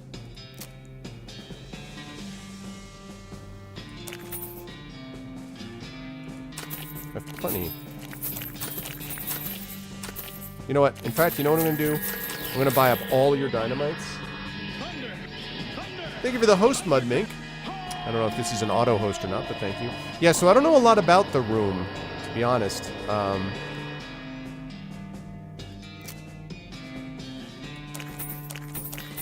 that.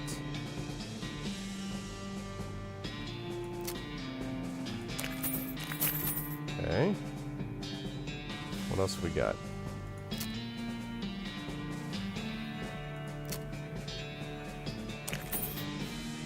Wish it was clearer what was junk and what wasn't, but...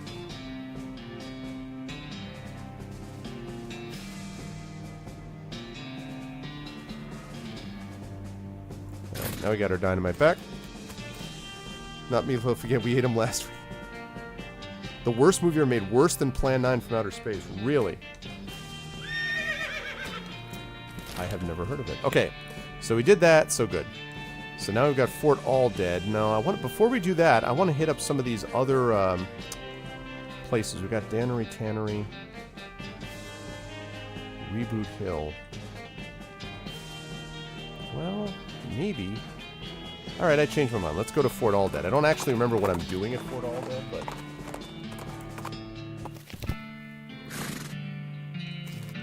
Fort All Dead.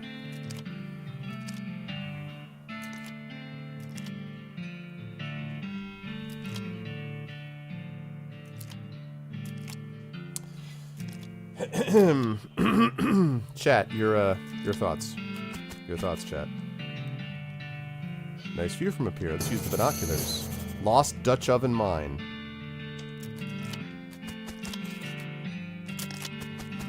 Pardon me, excuse me. It's a giant map of the region. There's a little model of the region on it. Got a perk, Master of Flushing. +3 muscle. Your toilet flushing muscles are in fantastic shape. Oh yeah, they are.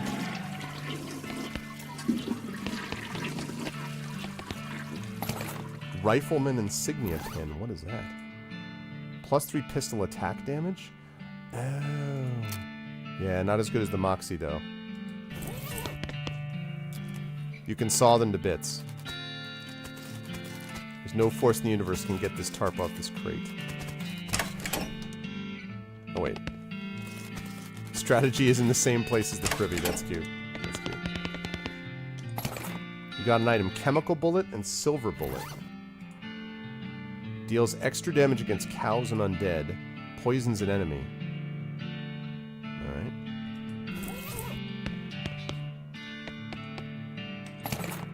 Got an item. Needle. Nice. Army Field Trauma Kit and Silver Bullet.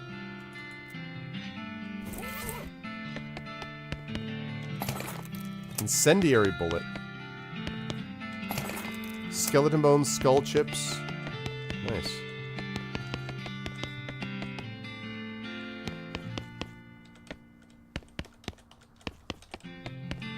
Shells filled with the Skeleton Army's food supply.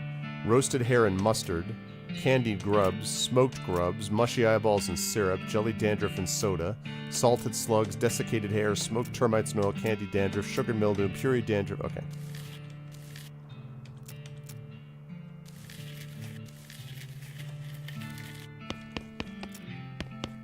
Pressed sand. Looked like your girlfriend needed more alcohol. Yeah, she lost her beloved, and it's been a tough time for her. Old patrol cap. +3 pistol attack damage. That's nice, but not as nice as what I've already got.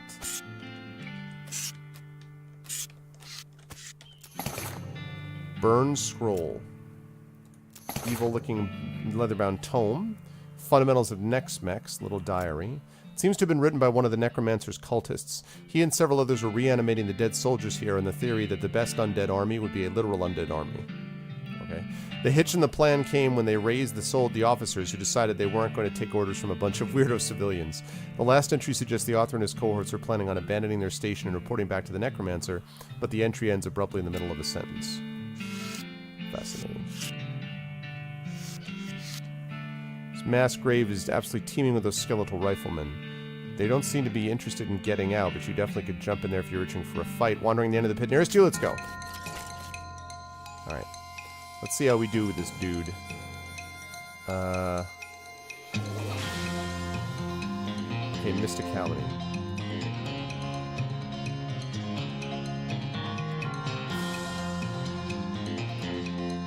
So my Mysticality is 14. His Mysticality is 9, so I should do some serious damage to him. But before we do that, we debuff him first. Actually, it's not even going to matter because she could just wipe him out. I keep forgetting she could just do this. I think I just don't believe that this is actually a thing, that she automatically wins. So, another Incendiary Bullet, 20 experience. Okay, 2 of them this time.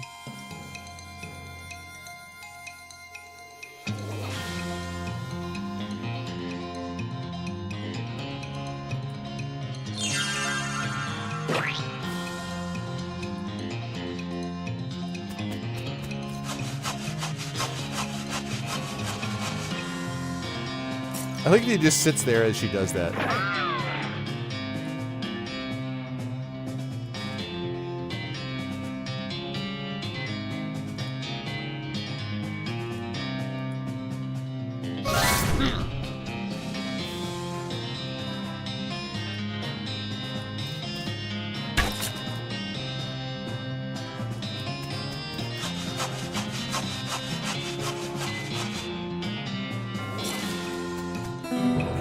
Insta-giving.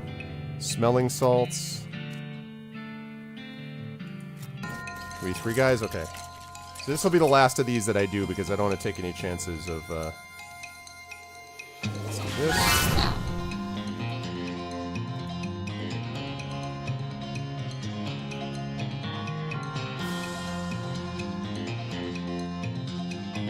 Alright, let's see.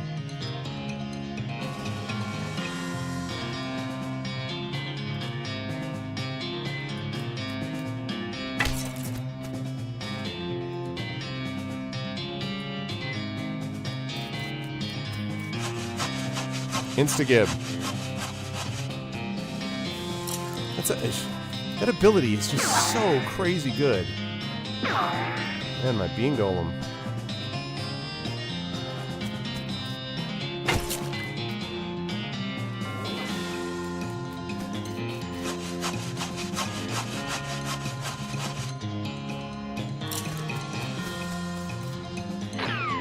Ow.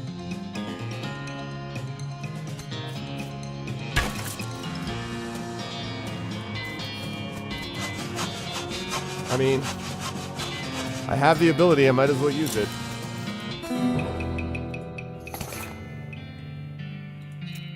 Okay, I think that's probably enough though, I don't want to push it. So 60, man, it's pretty good. Whoops. Excuse me, pardon me, excuse me, pardon me, pardon me, excuse me, pardon me. Holy goddamn. Yeah, it's a little intense. We have to do something about this immediately. Any ideas? Well, only way I can think of to get rid of all these things all at once would be to poison them somehow. That isn't very doctorly. Well, you never heard of vaccination? Look, would you rather fight an army of skeletons all at once or find a way to slip something in their food supply, nice and quiet like?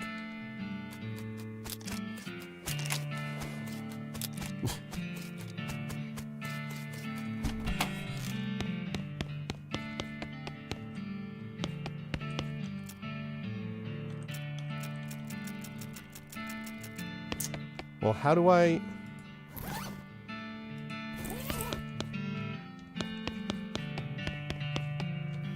I mean, that's the mess hall.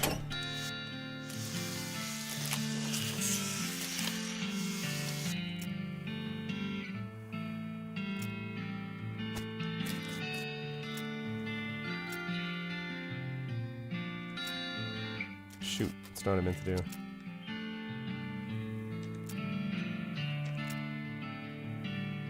Yeah, I know about that.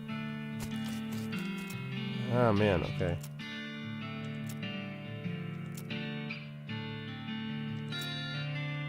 Alright. Well, how am I supposed to...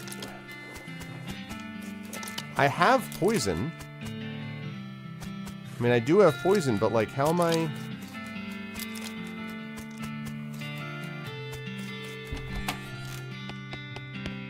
I don't understand. I have poison. Oh, maybe I need to put it in one of these? Maybe one of these... What's up, Shadow? Welcome back, man.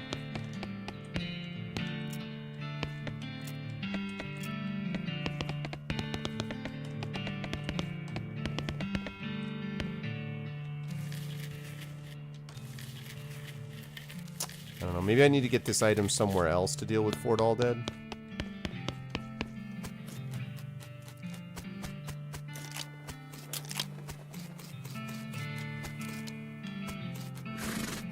Okay, see you, Vaison.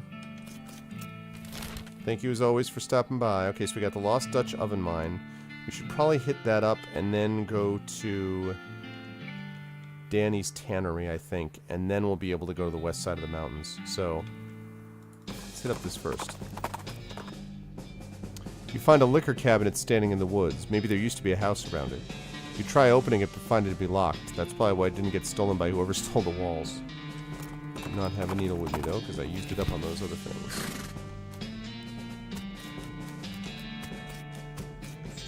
Sluice isn't very tight. Stench here is barely tolerable. Lost Dutch oven mine, level 1. Lockers are all unlabeled and locked. Miter's pants and gas mask. -3 muscle, mysticality, moxie, 50% stench resistance, +2 armor. Actually, you know what? I'm gonna use that because I don't like that -2 moxie. It's a little less armor, but I like the increased moxie. What's left? Plum pudding, sarsaparilla, and clove drops.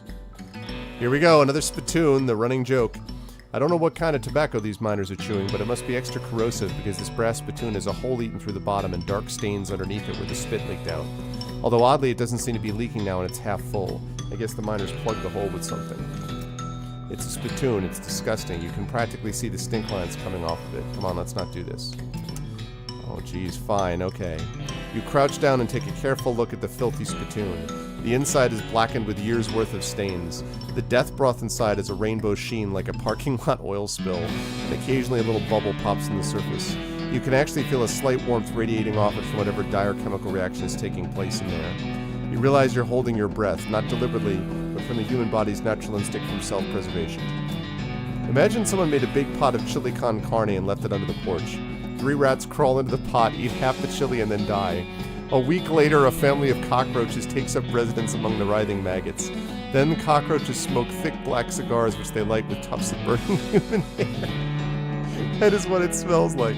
Alright, see you, Sloth Bacon. Thanks for stopping by, man. Fortunately for you, the rainbow-colored film on the surface of the liquid coats your hand as you plunge into the toxic stew, keeping it from being immediately dissolved down to the bones. The smell intensifies and your stomach prepares to hoist the poisons off your arm with a high-pressure stream of vomit. Your fingers touch something at the bottom of the spittoon. Better pull it out fast while you still have something to pull with.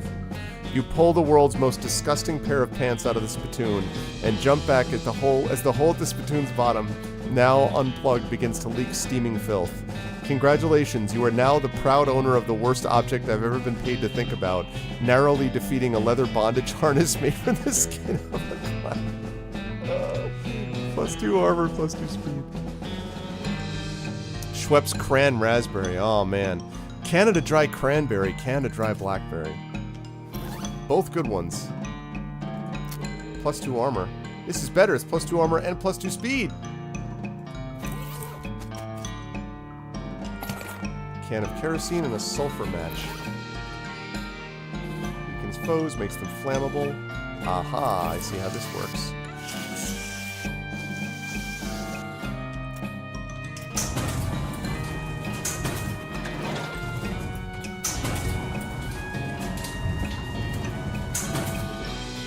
You emerge from the elevator into a deeper shaft. By the light of your lantern, you see exposed meat veins on nearly every surface.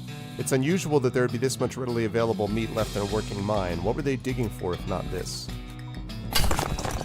Unrefined meat nugget. Unrefined meat nugget. Unrefined meat nugget. Unrefined meat nugget. Unrefined meat nugget. This guy is totally out of it. He's gibbering and drooling and doesn't seem to even see you. Hey buddy, you okay? Uh-huh. You wave your hand in front of his face, but he didn't react at all. -200 dignity. That's actually true. Oh my god, Rock God. No, you didn't. Did you? That is maybe the most disgusting thing I've ever heard. That's awful.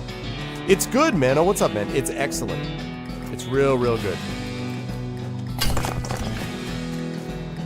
Shovels dull to uselessness. I think you would like it because it has a similar quirky humor. It's sort of like Binding of Isaac if it were more of a Western and less dark. As far as the feel, obviously the game's totally different, but it looks like a miner died trying to dig deeper with their hands. Okay. Effluvious Emerald. What is that? 500 meat. Guy seems to have gnawed off his own hands before he died. This guy worked his fingers to the bone digging, then worked his bones to the marrow. The hair on the back of your necks. This gives up. Painted on in blood. Let's get out of this pit right now. You have to get out of this pit. Fine, fine. Alright, alright, alright, alright.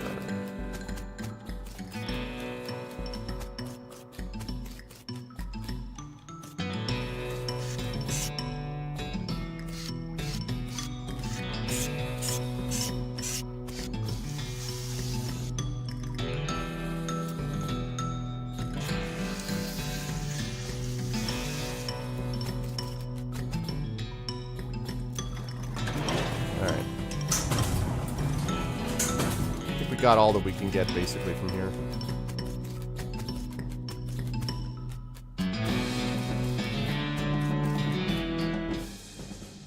Okay. Alright. So that was good. Alright, now we can hit up Danny's Tannery and then we can head west. Still trying to build up enough to get 5 outfoxing. When I get to 5, I'll be able to take on those bandits. You hear a rustling sound and trace it to a small gulch nearby. Peeking over the edge, you see a goblin rustling around in the brush. Presumably it's a gulch goblin rustler? Always kind of assumed that referred to a different sort of rustling, though. It looks up at you and makes some angry-sounding goblin noises. Let me charge it a rustling tax. Excuse me, you know there's a rustling tax levied on this gorge, right? You can't rustle for free here, bud. The goblin doesn't seem to understand, so you take a few minutes to communicate the concept with elaborate gestures. Eventually the goblin pays you just to make you go away. Alright. Here we go, Danny's Tannery. It sounds like there's a lot of fighting going on inside the tannery, except instead of the regular fighting sounds you're used to, like shouting and gunfire and chairs being broken over people's backs, you hear a lot of ghostly bellowing and shrill cackling laughter. It sounds like a real bad scene, in other words. As you enter the tannery, the second thing you notice is that the place has been abandoned for years, probably since the cows came home. A lot of the equipment is wrecked and all of it is covered with dust.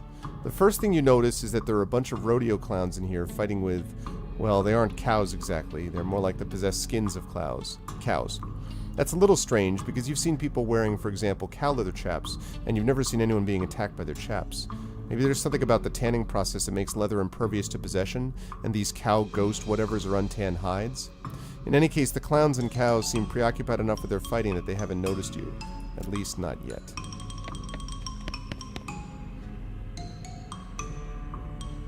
As you approach the clown and weird cow leather ghost thing, which I wasn't trying to do, they take notice of you and stop fighting while they process this new development.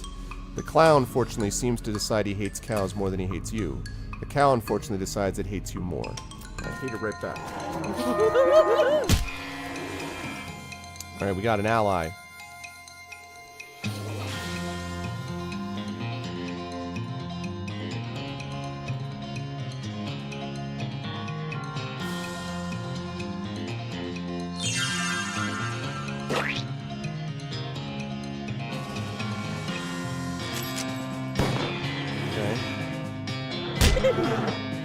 That wasn't very impressive.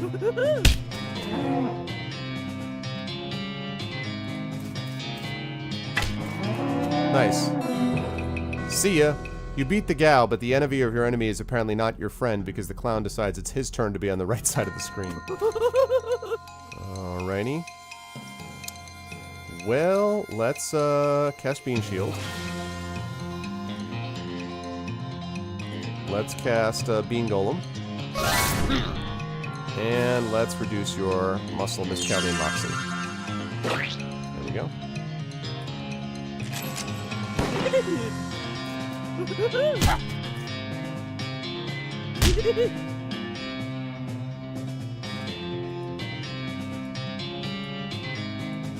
Continue 22 stench damage. Make it so.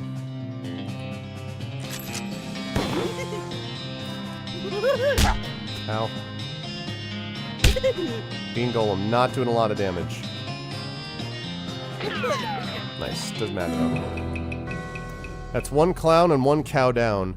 You hear a lot of more fighting going on in the rest of the tannery though, so that pat on the back will have to wait until later. You gain 20 experience. Okay. Old toolbox. Besides the miscellaneous scraps and junks that naturally accumulate in toolboxes, you find a handful of nails and a pair of sizable, sharp, and serious-looking scissors. Little serrated teeth designed specifically for cutting cowhide. Okay. Time was these would have been Brad's, but nowadays man does not live by bread alone. That's cute. That's adorable.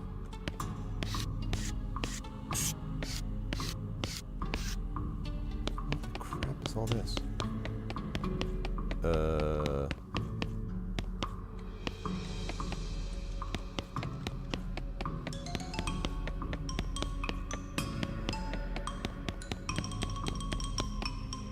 Door is locked, which is probably just as well considering the ruckus you hear on the other side of it. Alright. You attempt to sneak up on the cows fails, assuming you were even sneaking and not just moseying over. The cows appear all too willing to add your face to the list of faces they hate, and turn their attention from the clowns, who jump on this opportunity to get the jump on their ancient enemies. Alright. Let's join the fracas. There's two of them. Alright, so let's see here. We want to... Don't want to do that yet. We want to increase my armor.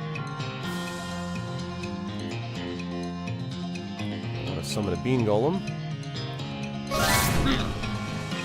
And then we want to reduce your muscle, mysticality, and moxie. There we go.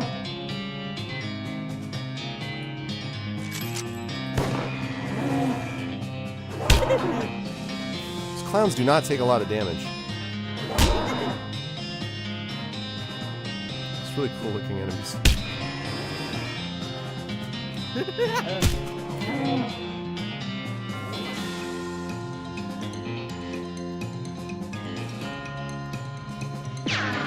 Okay.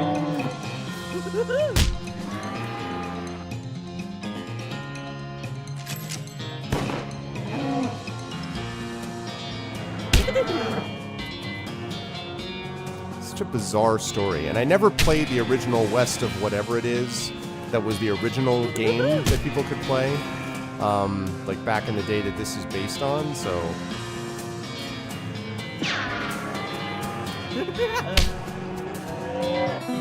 Okay. True to form, the clowns who are on your side in that fight betray you. This is what I mean, damned clowns. I love that.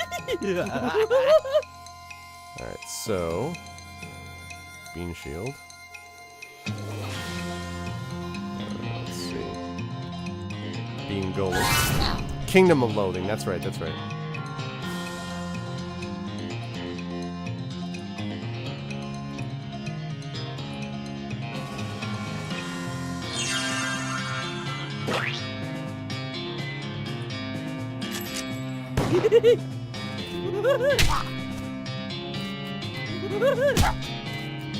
The damage.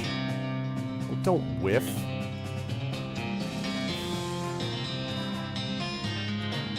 Okay, I want you to heal. Will you stay alive? Nice, you will. Doesn't matter, he's just picking up damage at this. He's just soaking damage is all he's doing at this point. Stay alive, stay alive. I think he's not going to stay alive, unfortunately. Oh no, he will. Nice. Whiffs. Okay.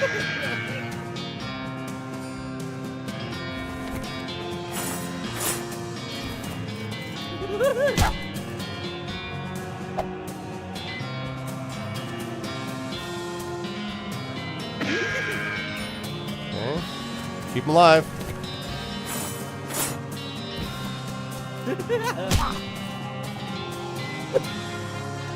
This will not hit him.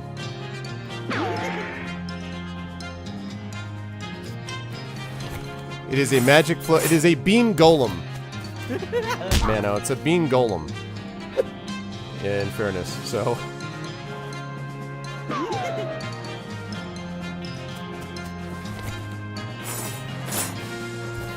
Alright. You just cannot hit at all. There we go. Down they go. Down goes Fraser. Feels kind of strange to be fighting alongside demonic clowns, but I guess war makes strange bedfellows. Please ignore the fact that I just used demonic clowns and bedfellows in the same sentence. Yeah, I mean, you know, I was a little surprised that you didn't immediately pick it up, to be honest with you, Mano, but I figured, you know, it's a little late, so maybe. Alright. This scene has the makings of a real brawl. Not only does one of the clowns have a nasty look in his eye, nastier than typical I mean, but one of the possessed cowhides is stretched in a tanning frame, which makes it stronger somehow, I assume? Alright.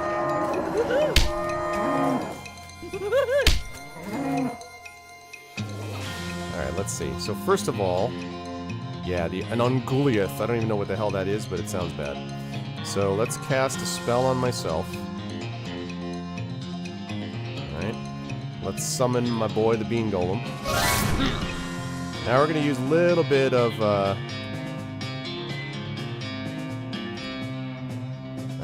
Let's do a little bit of dynamite damage here.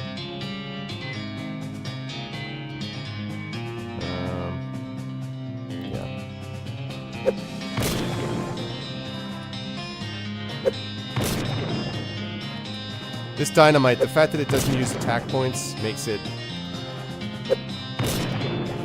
pretty epically, you know, deadly. Let's see.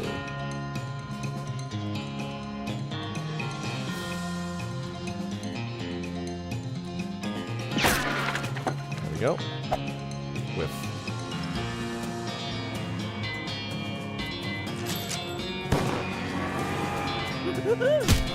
Takes care of him.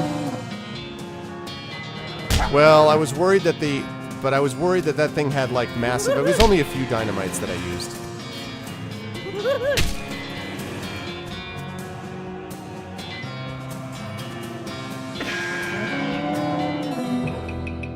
Finally, a battle with some meat. Guess what? The clown's turning you after the cows are all dead. This is not surprising. Okay. Let us, first of all... I'm going to remove these guys as a concern. Like that, nice. Okay, now I am going to armor myself. I am going to bean shield myself. And I am going to reduce your muscle, mysticality, and moxie. And now I'm going to shoot all of you.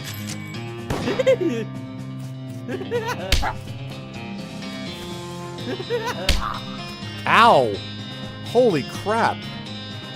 Ooh, rodeo clown. I cast this on the wrong dude.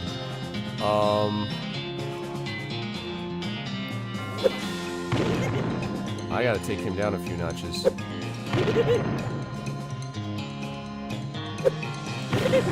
Hell yeah, I do.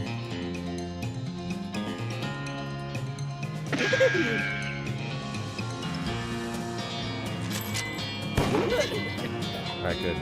That rodeo clown is... Alright, good. Now you're fine. That rodeo clown was bad news. I should have had him be leveled. Ended up having to use more dynamite than I would have otherwise, but oh well. Yeah, you're not even going to be able to hit me. It could be steered in the wrong direction. You guys are utterly ridiculous. 120 experience. Yes, I'm almost at the 1,000. What a mess that fight was, and what a mess the floor is afterward. At least now you're free to poke around the scenery. You gain 120 experience. You get that. Take that nasty clown's knife, and oh look, they also had a key. Varmint skin and knife allows you to collect skins from beasts after combat. I wonder if I have to use it in combat to get that though. Tannery backdoor key. Okay. 921 experience. Yes, so close. His body must have been lying here since the cows came home. There isn't much left of him, but I found the Tannery Saint Rage key. Saint Rage. Like Saint Anger. I built a crate and then I opened it. Oh my god, that's awesome.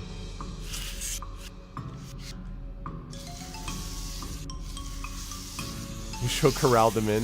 Very nice.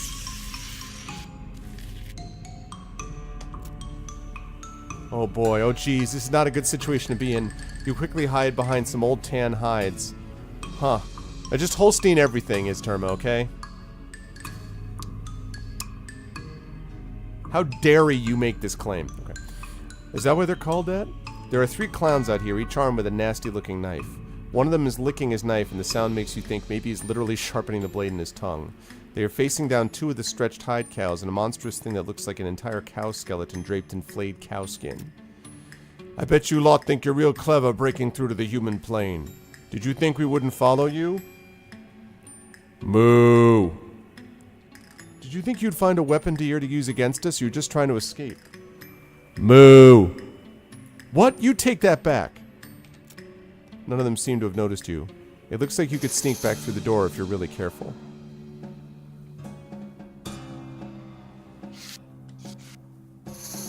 When they see you, the clowns and cows stop hissing and mooing and posturing at each other. Hey, who the hell are you? Candygram? Moo. Uh-oh. Now's our chance. Get them.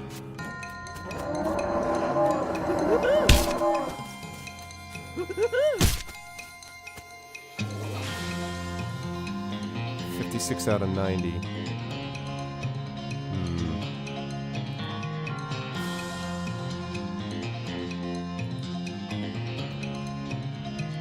Okay, let's cover it in kerosene.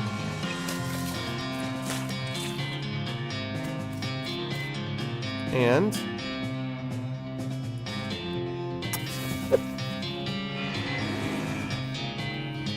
yep. Okay.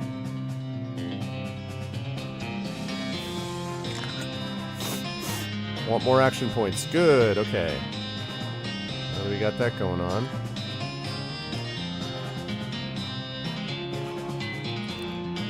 Get rid of some of these. There's all the heifer lifting. That's quality right there. I'm trying to do something with bovine, but I'm not coming up with it.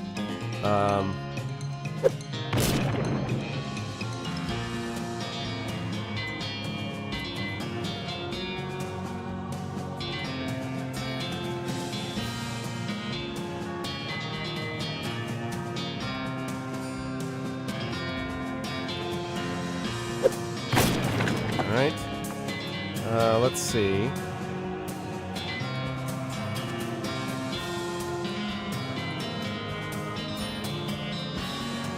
That's going to end my turn, so I want to wait on that. Let's cast this. 2 action points left.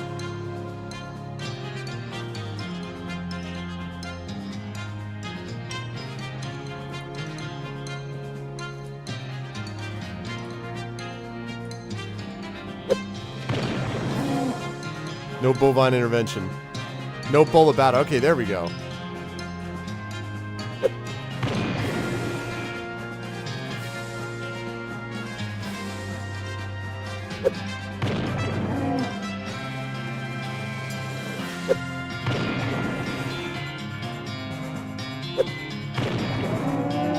Okay.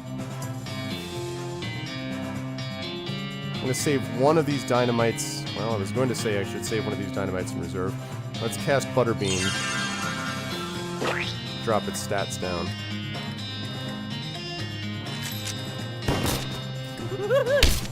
Okay.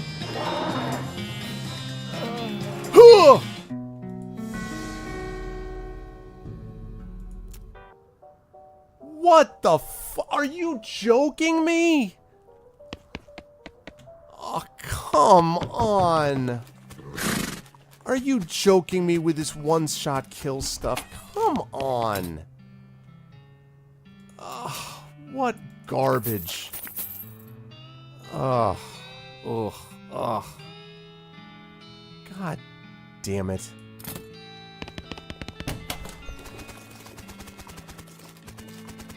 Gotta be joking me. I'm going right back there, too. That pisses me off.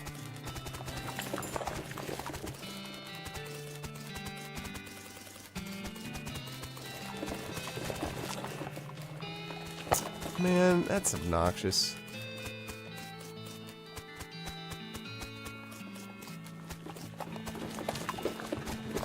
If I knew that he was going to one-shot kill me, I would have used my last dynamite.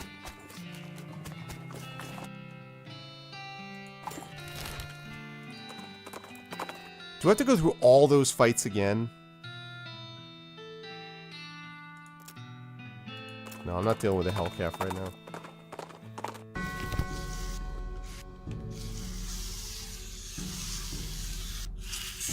Am I gonna have to go through that entire fight again?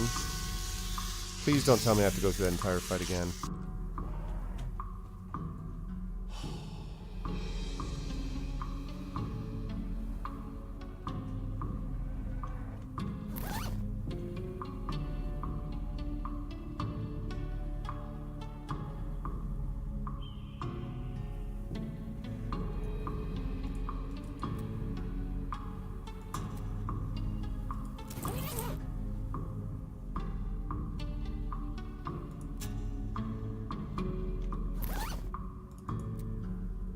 Oh, she won't let me do that because... Oh. Well, I don't want to lose Alice. God damn it. That sucks, though.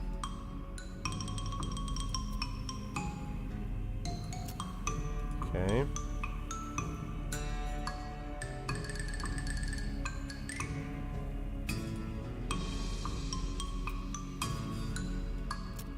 Oh, because my spleen is full. Alright.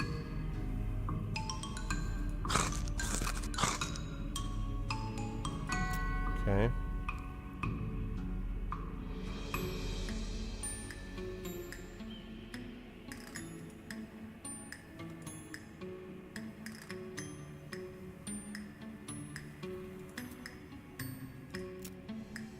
Gotta level up my gumption to increase my spleen. Alright, so...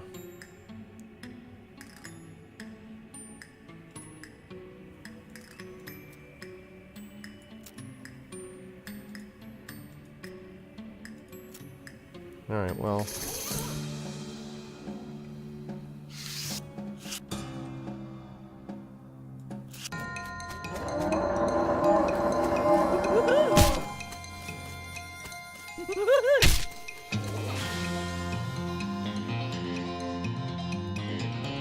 Alright, so I've got to kill these guys right off.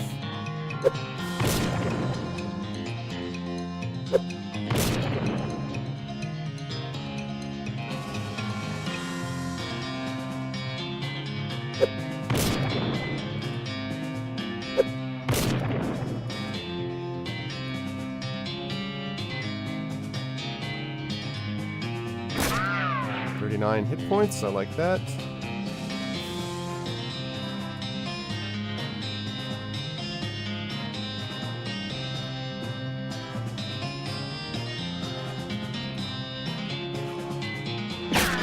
Okay.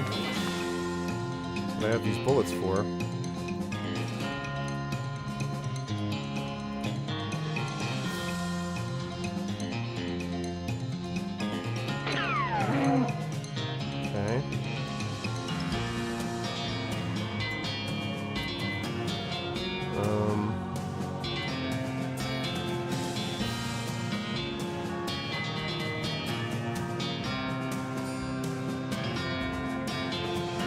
So let me hold off on that.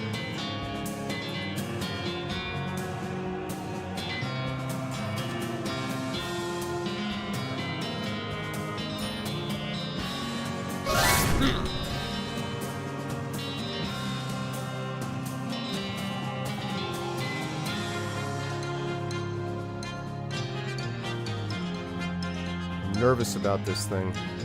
God damn it. Okay. I think she might have enough to... Okay, good. Now the question is the Hell Cow gonna stay... Goes after the clown. That's fine. I don't care if he goes after the clown. That's fine.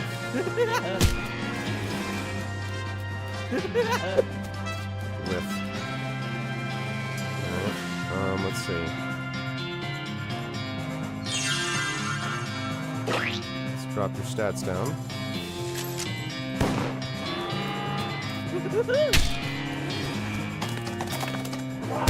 Oh, my bean golem. Whiff.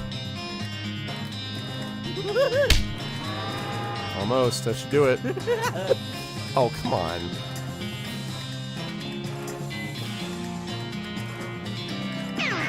There we go. As predictable as ever, the cows turn on you once you've helped them defeat the cow. Oops, sigh. Alright, so 93, 93. Oh, I got 2 rodeo clowns. Alright. So, I've got to deal with these rodeo clowns first. First of all, Bean Shield, let's do that. Summon a Bean Golem to fight me.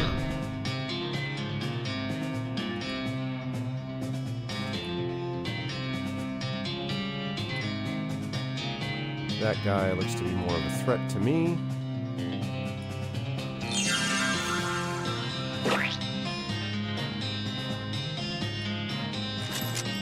The damn clowns, yep. Ow. Ow. Alright,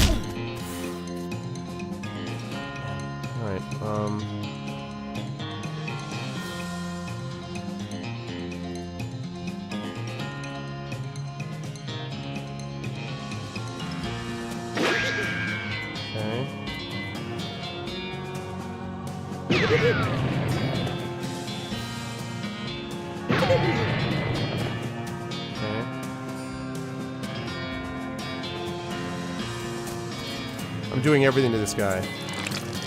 Poisoning him, set him on fire.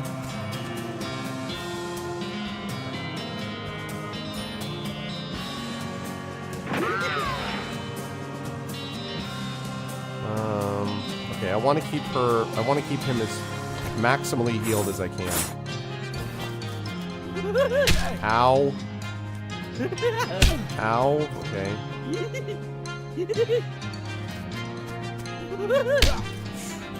Okay.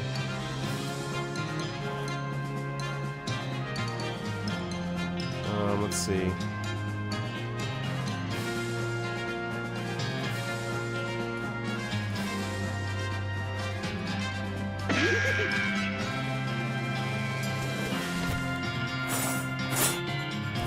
Hopefully he should be down because of the fire on the poison.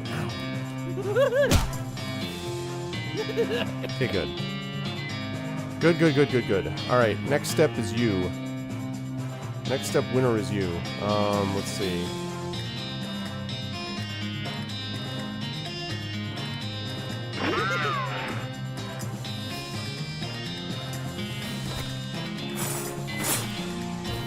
The good news is that I'm worried about that guy critically hitting me.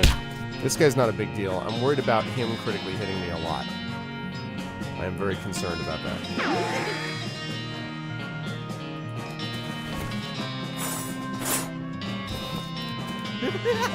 Ow. Really wish I had any buff items, but I don't.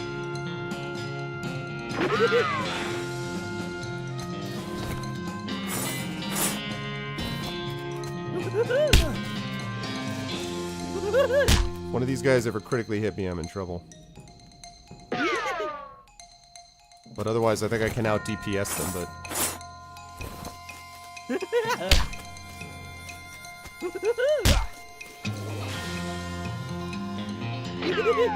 Thank God this guy does not have a regeneration ability, or I'd be in trouble. And this is with me having maxed out extra hit points and all that. So I'm definitely going to have to build up some... I'm going to have to use a lot of items on this one, so... I don't want to say anything, though, because I lost this fight the last time, so I don't want to make any predictions yet.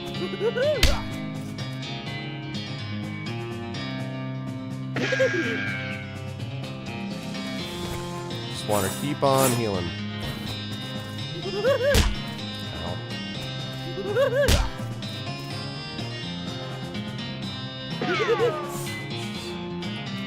I'm not taking any chances. I probably could wipe him out with a shotgun blast, but I'm just not taking any chances.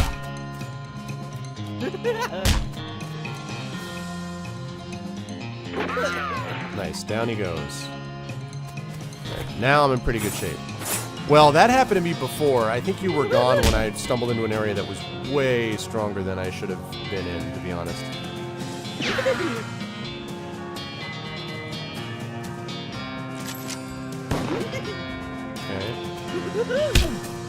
See, my regen ability is going to mean that I can probably stay ahead of this guy at this point, now that those rodeo clowns are down. Definitely need to get her leveled even a little bit higher. This is going to be a big reward, though, experience-wise, when she get me over the hump on that outfoxing thing.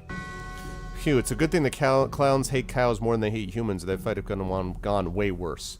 Fortunately, it seems pretty unlikely that you'll run into any more animated leather-clad cow skeletons on your adventure, right? Gain 180 experience.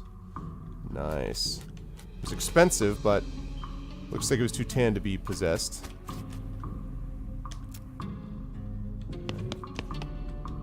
Whoa. Depressed rancher candy? Alright. There's a guy back here hiding behind a barrel. He isn't very good at hiding. Hello? Oh, thank God, you aren't one of those horrible clowns. Nope, I'm Arvin Eleron. I'm Grady Tanner. It's a good thing you arrived. I couldn't have held out for much longer. Are you actually a Tanner, or is that your surname? Well, both. What are you doing in here? Hiding? What I mean is, why are you hiding in here? Because I don't want to die? Look, what's your story? Well, I was scavenging for tannin materials. Cow's bane ain't as easy to get a hold of as it was in the old days. Exactly, Esterman. But while I was searching, those cows showed up, and then those clowns showed up, so I locked myself in here to hide. What's cow's bane? It's an herb used for tannin leather. You can't grow it in large batches anymore because cows show up and wreck the place. There's other stuff we generally use for pig leather and so on. It's not as good, though. Cows wreck your herb gardens? Yeah, if you're growing more than about a flower pot's worth, they get wind of it somehow. They hate the stuff. Can't figure why. Here, I've got a few extra seeds you can have. Be careful with them. Okay. How long have you been in here? 3 or 4 days. I'm starving. Cow's bane's poisonous, so I've been chewing on this old leather hat for sustenance. Seriously?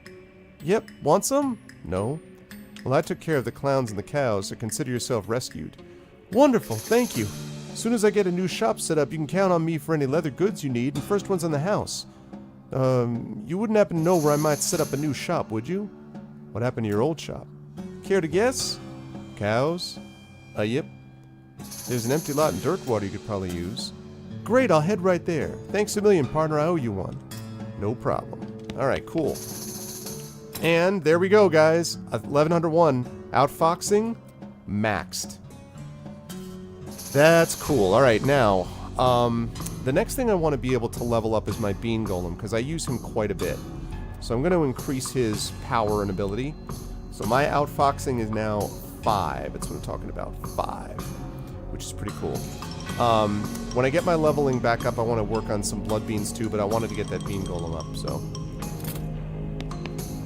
And now that I have outfoxing, I will be able to handle...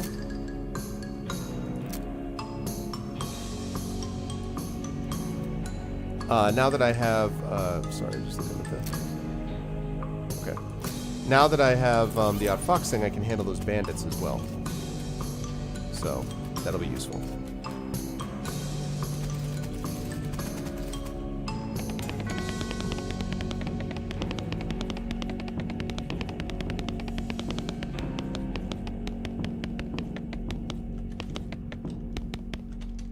Darn it.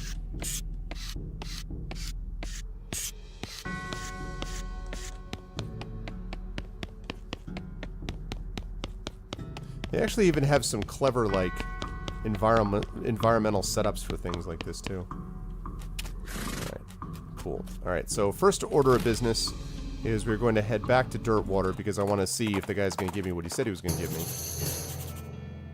me. No, we'll take care of Shaggy Dog Cave after we do this. I'm going to go here first.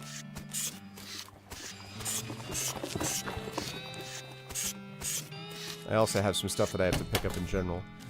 Fine leather goods. Well, hey there, Arvin. Welcome to my shop. Looks like you got yourself set up pretty nicely. Sure have. Here, let me give you something as thanks for helping me out. Have a sharpening strop on the house. Ooh, increase the damage of your melee weapon by, how much? 3 to 4? Aw, thanks. Just let me know if there's anything else I could do for you. Show me your goods, man. What have we got? Fine bandolier. +3 pistol attack damage. +2 armor. +5 spell damage. Ooh, that's nice. Melee. Yeah, let's go with this. Alright. Also, I have some stuff that I can sell. Like, for example... let's sell that.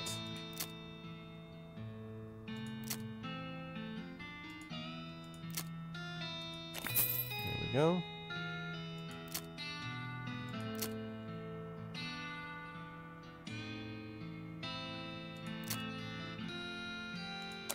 Okay.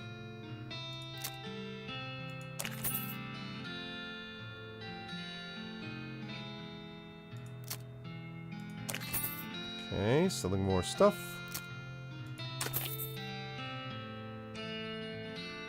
You should turn on colorblind mode in case any of your viewers are impaired. Yeah, I don't actually remember what it does, what it actually does, but it's just pretty funny that it even exists as a thing. So... I know I had some other stuff. that's not it. There's something else that it had too. I think it might have been that in part.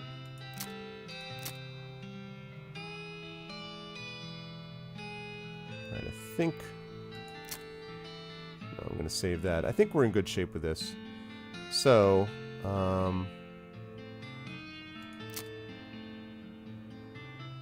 wait, which one did I buy? Hold on a second. Didn't I? I did buy this. Okay, good. I was like, wait, what? Plus 2 armor. More spell damage. Right, let's sell the spit-soaked pants.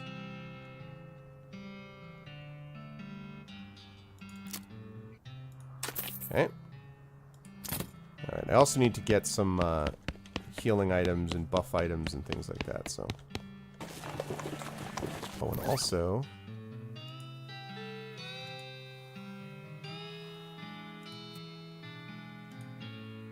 Alright. 6 to 17, nice. Nice. Okay. Hot dog. Alright, what do we got? Well, but that's all buff items, though. I want healing items in the short term. I think I'm all done with this, right? And Marshall, that's done with. Okay, nothing there. Oh, sorry you have pickups. Dirtwater Mercantile, okay. Please don't hurt him with... Please, hammer, don't hurt him.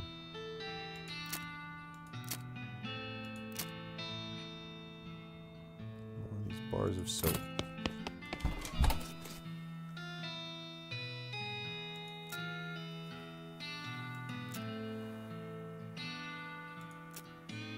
I think I already had that conversation.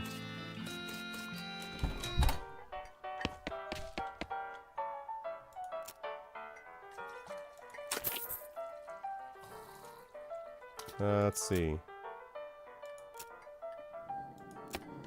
Alright, good. So we're done with that. Cool. More soap. God damn it. Alright. Time to go to the Shaggy Dog Cave. And then what we're going to do is we're going to head west of the mountains. And I want to hit up a couple of these graveyards before we close up shop for the night. Oh, actually, no. I take that back. Shaggy Dog Cave. Then I want to go to the Jelly Bean Thieves' hideout because now I can actually deal with them because I have Outfoxing 5. Then we can go up to take care of these graveyards up there.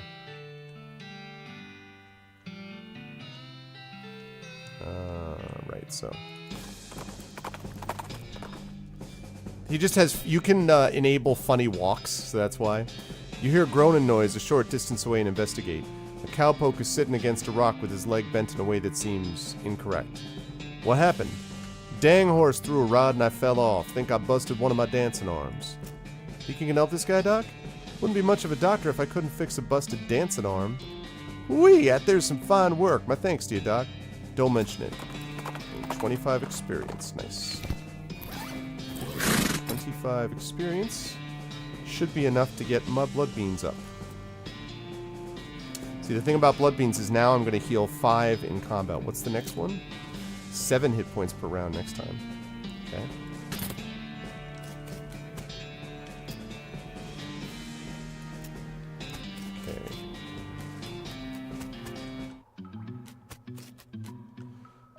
Alright. A record of the events of the expedition to and into Shaggy Dog Cave, November 1887, as recorded by Jim Plackwright.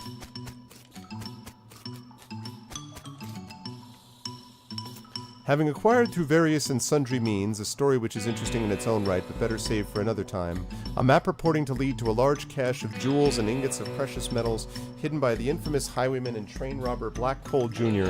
in the years before the cows came home, I, Jim Plackwright, along with 3 compatriots, these being Nathaniel Wyman, Cyrus Howard, and Douglas Watts, set out to find Shaggy Dog Cave and the aforementioned treasure.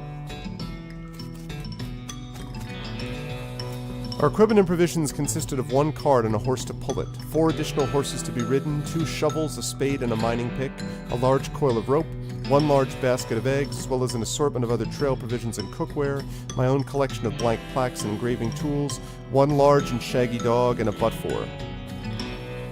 There's going to be a joke about what's a butt-for at some point. After traveling for 2.5 days to the south and east, we arrived at a small town named Dirtwater, the largest settlement in the vicinity of Shaggy Dog Cave. Leaving the dog to watch the horses, the 4 of us entered the local saloon and each ordered a beer, except Cy, who was satisfied with water. The barman provided our drinks as requested and then withdrew a small wooden box from underneath the bar, asking us if we cared to witness something real interesting. Considering that we still had quite a few hours left to travel, we politely declined. "I would think so," shadowed, and asked him if he knew the way to Shaggy Dog Cave. He replied that he had never been there personally, but gave us rough directions which correlated nicely with the notes on our map. Upon leaving the saloon, we discovered to our dismay that some unknown villain had tampered with our wagon. Fortunately, the only supplies missing were the butt-for and the entire basket of eggs, apart from one that Doug had concealed within a pocket for safekeeping. We also discovered that the dog had absconded with one of the horses, forcing Nate and Cy, after a drawing of lots, to share. After acquiring a barrel of fresh water for the trip, as well as a replacement butt-for, we headed out into the open desert. The sun shone down mercilessly upon us, though we took small solace in the fact that it would have been far more intolerable had we made this expedition during the summer months rather than November. In order to pass the time on the trip and resist becoming dazed in the heat and susceptible to desert mirages, we exchanged stories of our youth, which I will not be retelling here for reasons of length.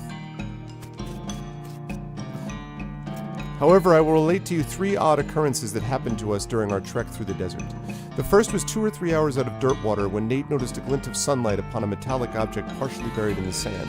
This was revealed to be a brass oil lamp of foreign design and manufacture, which fortuitously still contained a quantity of oil. Deciding this might come in handy, we stashed it in the wagon with our other tools.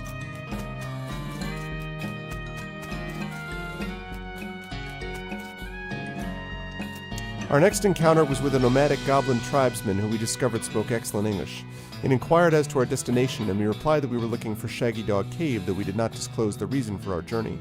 The goblin confirmed that we were heading on the correct course, and mentioned that he had only a short time earlier witnessed a large and shaggy dog riding a horse in the same direction.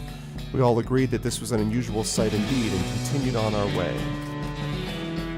Sometime later we encountered a large adobe hut occupied by 2 identical-seeming old men with wild hair and long white beards. They invited us to take shelter from the heat, which we gratefully accepted, and introduced themselves as hermits. This struck me as peculiar given that there were 2 of them, but I felt it would be rude to question them on that point.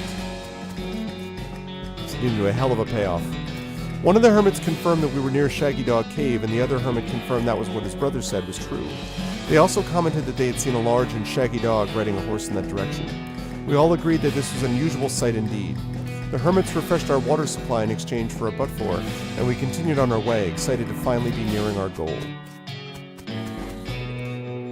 After 2 more hours, we finally arrived at Shaggy Dog Cave. Carefully keeping our excitement in check lest we become incautious, we unloaded our equipment and supplies from the wagon and took a brief respite in the cool shade of the cave entrance. To celebrate our arrival, Doug unpocketed and shared the egg he had saved from our basket that had been stolen in Dirtwater. Once we were rested, we decided the time had come to explore the cave. Discovering that we had neglected to pack torches, lanterns, or any other light source with which to illuminate the cave, we declared that it was indeed fortuitous that Nate had discovered that antique oil lamp during our travels. He gave the brass a quick shine and then lit the wick, and we were relieved to discover that it lit easily and provided a very adequate amount of light. As we headed into the cave, we were further encouraged by the fact that the floor was quite even and easy to traverse, and there were no side passages which might cause us to become lost.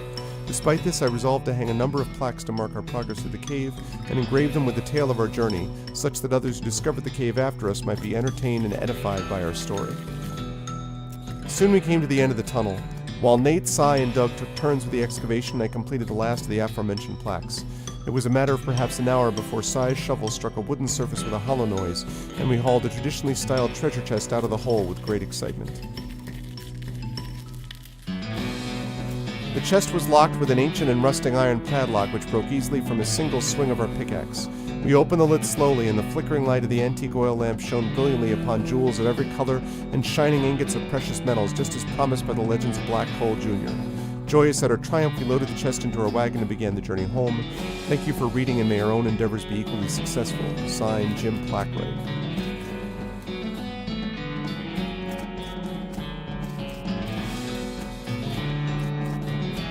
Okay.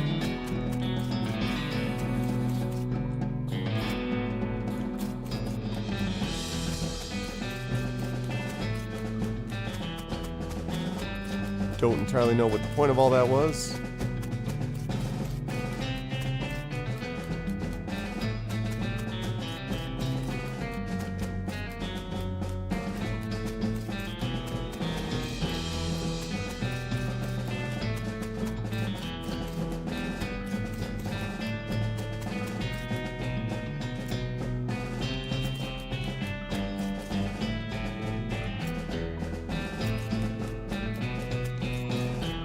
Good God. That was... okay.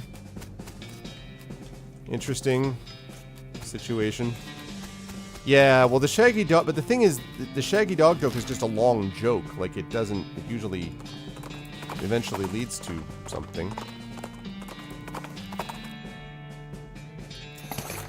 Ranch Punch, full canteen, bar of soap. Alright, what's up? It's not very neighborly. With science! Listen, I'm from the Federal Horrible Wildlife Bureau. You fellas didn't steal a jar of jelly beans, you stole a jar of rare south-of-the-border rainbow earwig eggs. Roy was holding them in quarantine for me till I could pick them up for questioning. If you don't hand them over before they hatch, you're all gonna have things like a rhinoceros beetle married a banana slug burrowing into your brains before morning. Now how about it? Maybe we'll just leave you to help yourself. 5 of them leave in a hurry, 150 experience. Good. Oh, really? Well, that could be, I suppose. Let's see.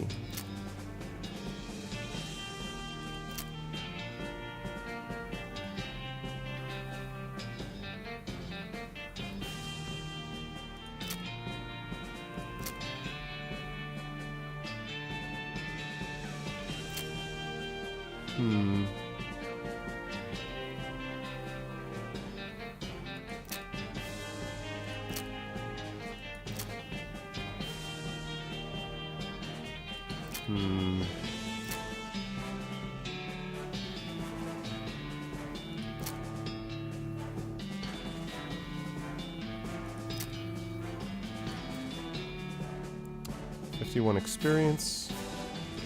Okay, that works. Maybe that's... oh, you know what? I guess I forgot about that. I always thought of a Shaggy Dog story as a joke, as being something that lasts for a long time, but then it does end somewhere, but perhaps I am incorrect. Mint jelly beans. You got items. Wow. This guy's had a lot of stuff. Kurt's Fit headband, +4 speed, +20 maximum hit points.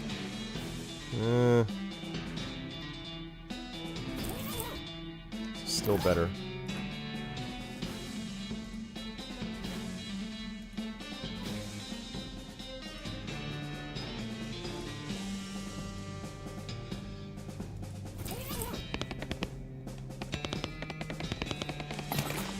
Yes, 10 dynamite. Nice. Bar of soap, bottle of cologne, hog oil. Hog oil.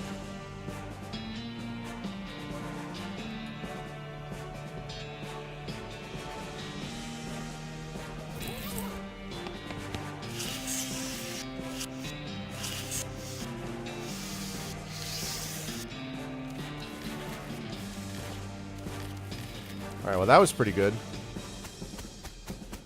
We got a lot of stuff from people. Okay. Let's get back to Roy Bean and give him this stuff. You hear gunshots and someone shouting nearby and decide to investigate. This instinct is basically what separates an adventurer from a sane person. You find a bandit in scorched and blackened clothes wildly firing his pistol at the scenery. Everything he shoots bursts into flames somehow. Go to hell, cactus! Go to hell, scorpion! Go to hell, rock! Yeah! Looks like we got a real character here. Here's a second opinion. He's nuts. Just send a little scenery to the cow lords below. How's about I send you two? You'll make fine and dandy pets for my masters. No thank you. Let me question your beliefs. When you say you're sending stuff to hell, you don't mean that literally, do you? Oh, well sure, you see it burst into magical fire and all. Well yeah, but that's just because your gun is magically setting things on fire. Hell hasn't got anything to do with that. But, look, let me see the gun. They said to knock it off. They got plenty of rocks and cactuses and stuff in hell already. Well, dang, hope I didn't make him mad or nothing. Or is it customary to tip messengers from hell? Yes. Yes, it is. 37 meat, 40 experience. But I thought I was going to get the gun. Did I not get the gun? I wanted the magic gun. That was the thing that was cool, was the magic gun. Alright. 41. So I want to build myself up to probably 50 first. Probably want to increase my muscle a little bit. And my moxie a bit too.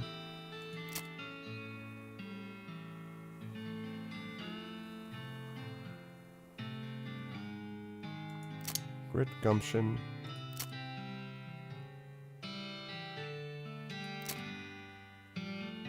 Maximum hit points. Stomach capacity. That could be useful, actually. I don't want to spread the stuff out too much, but... Alright. Howdy, Arvin. You recover that jar of jelly beans by any chance? Sure did. Well, I'll be. Thank you kindly, Arvin. I won't ask for details, but I hope they were sufficiently grisly. 50 experience. Now, the second jar of jelly beans was stolen by a passel of them weird goblin fellas. Couldn't understand a word they were saying, but they were very insistent. Which way did they go? Northwest, towards that huge old cactus folks call Old Granddad. Here, I'll mark it on your map, but you can't miss it. Alright. Let's go get it. I forgot I had to get 3 of these things for him. Alright. An odd flash of light nearby prompts you to stop and investigate. You discover a goblin with a strange hinged board covered with shiny foil, which they're using to reflect sunlight onto a pair of leather boots. Hey, hello, what doing? Tannin, I'm a tanner. You are tanning boots? Yes, yes, sun using to making very tan. I don't think that's how it works, but I guess you're the expert. What? Well, you giving me boots for teaching a tanning magic? Oh, wow, sure. You teach the goblin a simplified low-power broiling cantrip that should roast the leather more quickly than sunlight, and they happily give you the boots as payment. +1 maximum AP, +7 moxie. Overly tan boots, nice. That's cool, actually. Yeah, that's definitely better.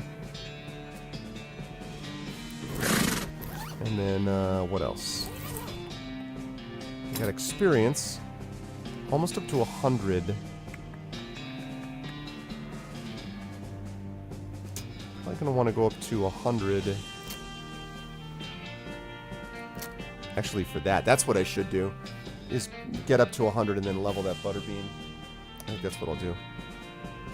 All I need is 10 experience to make that happen. But the size of that thing. Wow. That is quite a cactus. Hey, hi! No climbing for humans! I'm here for taking back a let me try that again. I'm here for taking back a jar of jelly beans you goblins stealing. Oh, what? Jelly beans, little colorful sugar things? Oh, little fruit rocks? Yeah, those. Those are for the pile. The what?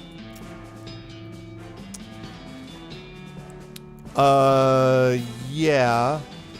That's true. I did level something already that gave me more hit points, but I guess I should do more of that. I was just getting one-shot by some of those guys, though. I don't know. Anyway, no upstairs for humans. Maybe we can trading? No trading, but you can bribing me. Okay, cool. What are you wanting? A candy bar. A good human candy bar of the bubbles having. You knowing it? Bar of soap. Bar of soap, people. Bar of soap. Oh, yes. Wonderful. Thanking you. Can I climbing now? Sure. Hell yeah. Bar of soap, baby. It finally paid off.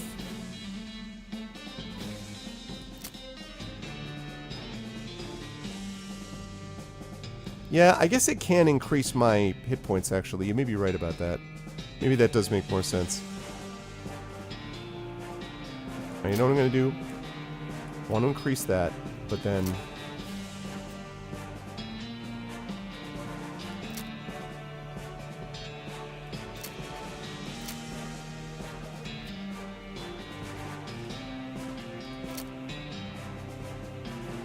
to increase my lever capacity.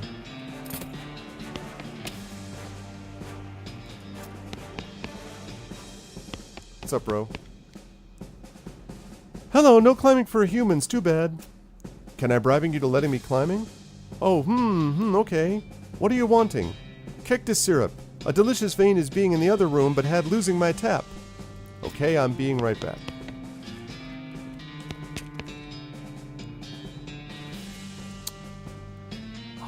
Need to make a tap or find a tap.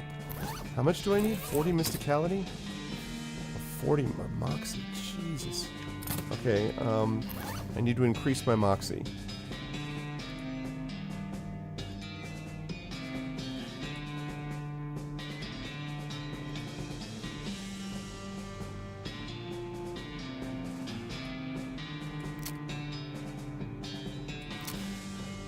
Consumables, there we go.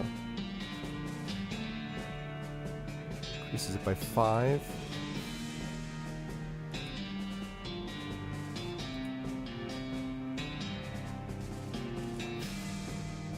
Wow.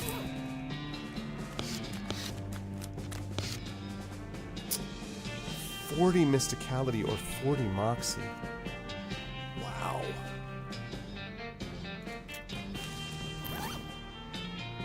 I may have to fight that goblin to get past him, because I certainly don't have that. I mean...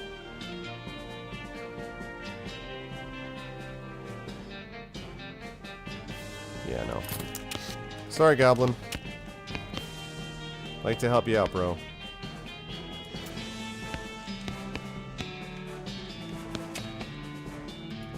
Are you not gonna let me... really?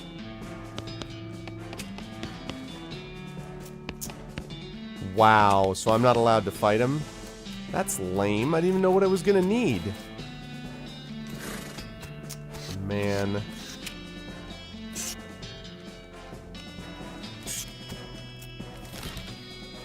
That's annoying. I didn't even know what I was gonna need. Had no idea. Alright. Well, one more graveyard. Let's take care of that before we close up shop for the night. Let's go to Reboot Hill. We have made lots of progress, so... Fort Memoriam.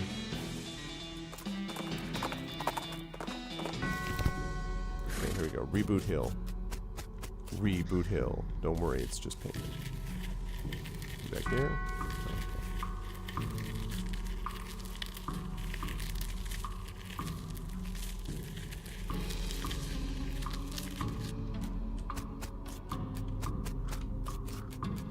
Alright, let's head into the graveyard.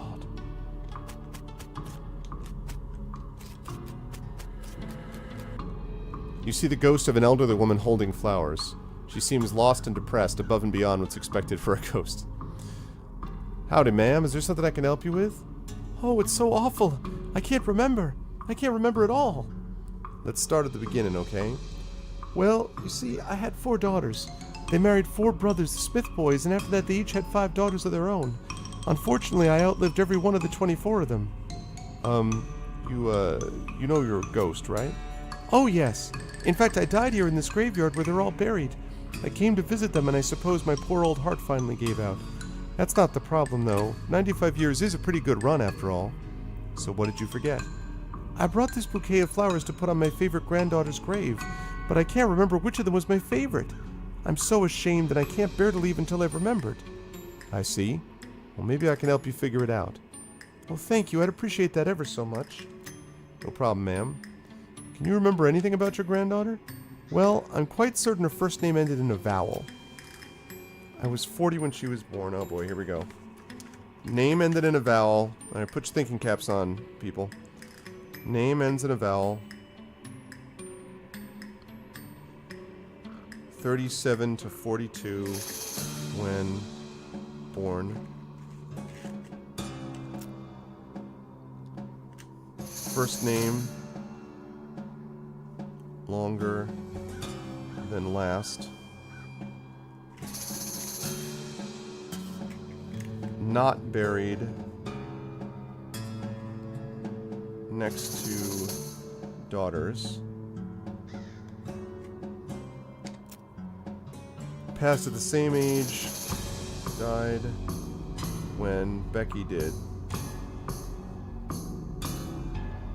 Age. Favorite hobby was knitting. Sweater for Crimbo. That's all I can remember. Alright. Pamela Smith, Pearl Smith, penultimate Becky Smith,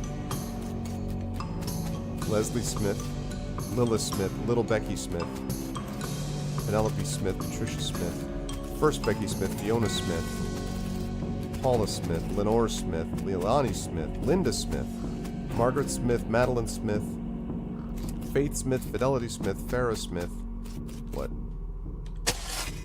You uncover a coffin that was apparently delivered by mail because it still has the address printed on it.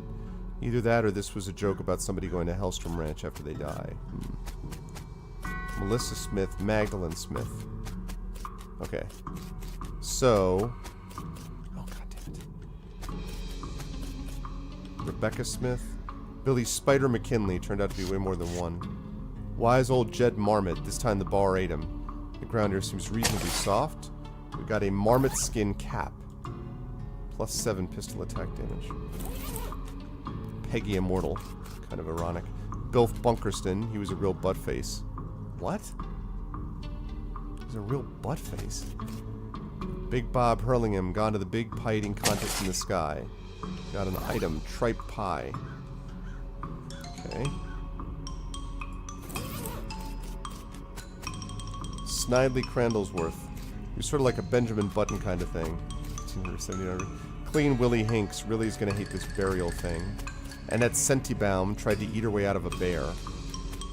Buck Jeansley. Nobody ever saw a man die that way before.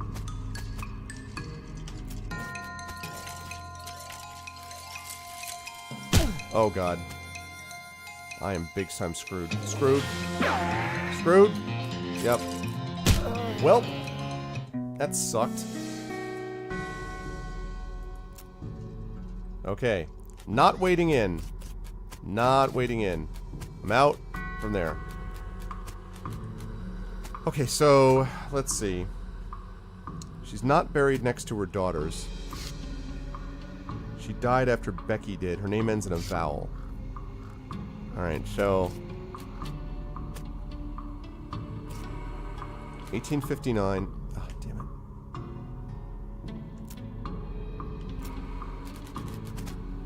First one this side? Go back to what stone?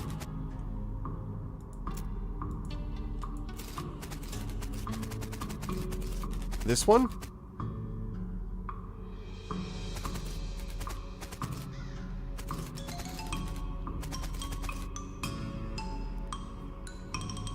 This one? Why? Because Becky? So you're thinking that's the Becky we're talking about? 1895?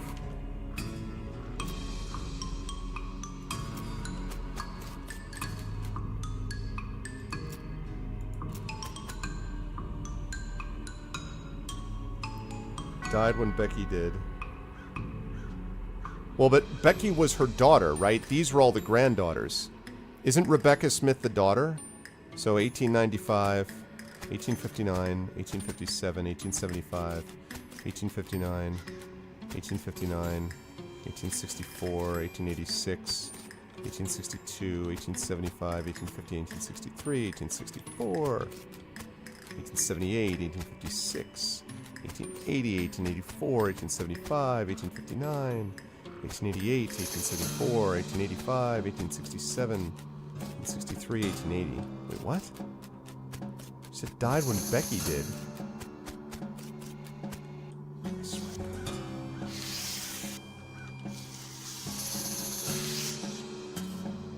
Died when Becky did. 1895.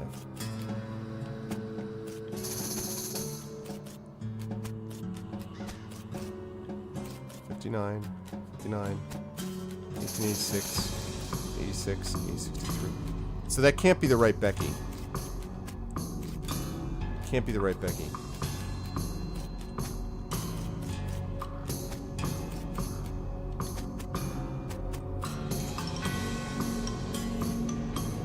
Oh, right.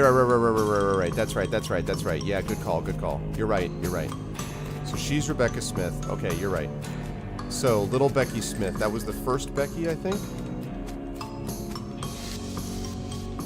Penultimate. Okay. So, she died in 1859. Okay, so 1859. So, it could be Lilith. Leslie.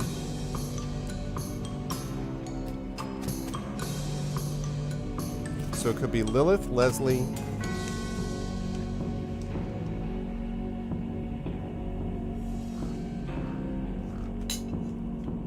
Right. Lilith, Leslie. And she died 1859, so...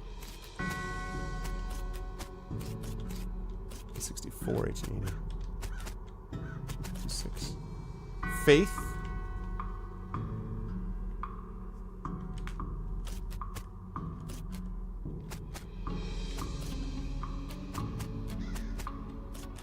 Okay, so it's one of three. It's Lilith, Leslie, or Faith.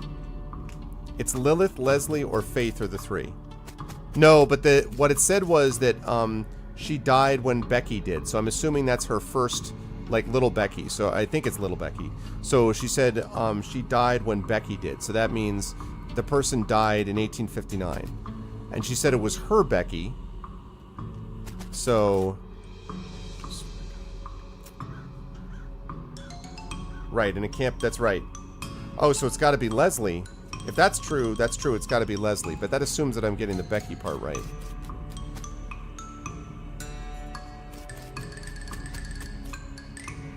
(1800 to 1895).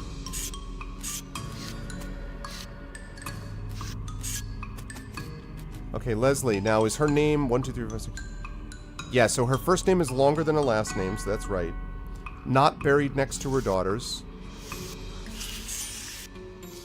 I think it's Leslie. She would have been between 37 and 42, which is right, when she was born, because it was 1840, and that means that the old woman would have been 40 when she was born. I'm almost positive it's Leslie.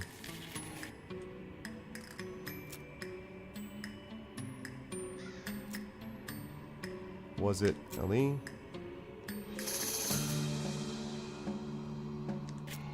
What? It's not? Oh, god damn it. I don't understand. So it wasn't... it was Leilani? Why would it be Leilani?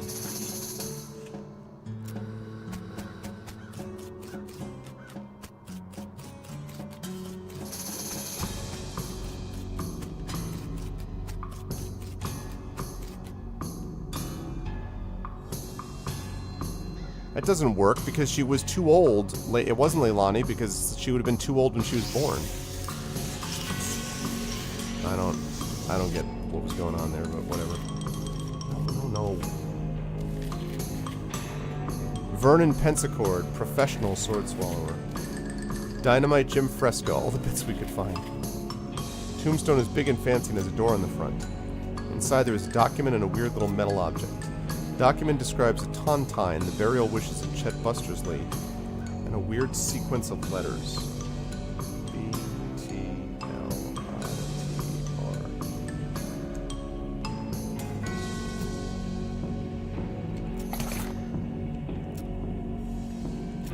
Okay.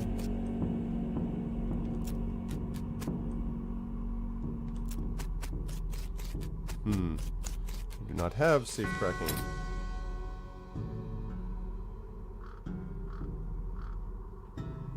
Lockpicking, I do not have enough to get to lockpicking.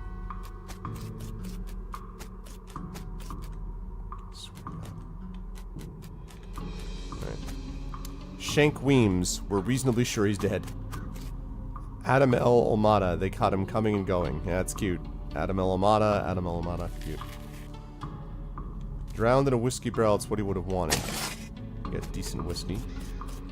Old Dead Tom, took us kind of a long time to get around to this. Couldn't remember the rhyme about which snakes are poisonous. Patent emetic. Gnarled Flents died as he lived, screaming. Lady bicyclist to ride off a cliff. So maximum AP plus 3 speed. It's pretty good, but not as good as what I've got. Lavender Crinks, inventor of the external combustion engine. Jellied escargot, clove drops, gothic cameo. 20% spooky resistance.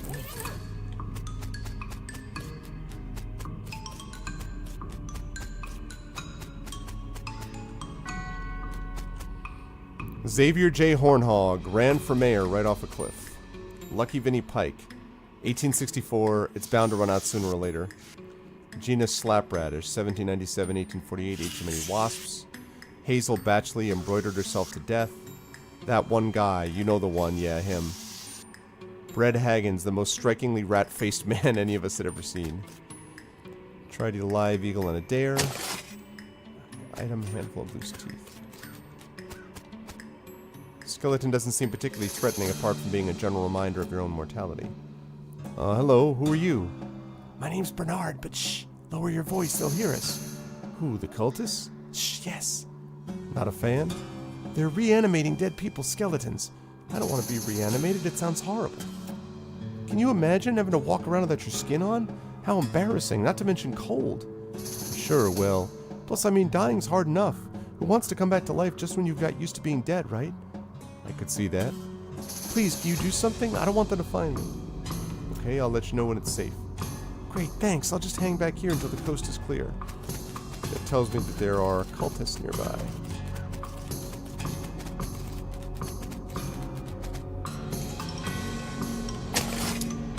Tips. Perletta Fink, Territorial Scoffing Champion. You're not going to get past this barrier of whirling bones without, well, making it so there's no barrier of whirling bones here anymore. Shoot them with 20 Moxie. Okay. I'm going to need more Moxie as well.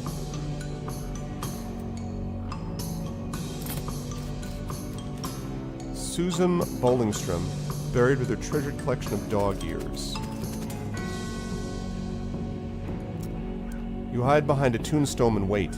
After a few moments, the skeleton wrests itself from the cultist's control and goes on a rampage. Bones and teeth fly everywhere, and none of them belong to the skeleton. I'm guessing so, Shadow. That's my only guess, yeah, that I got the original Becky wrong.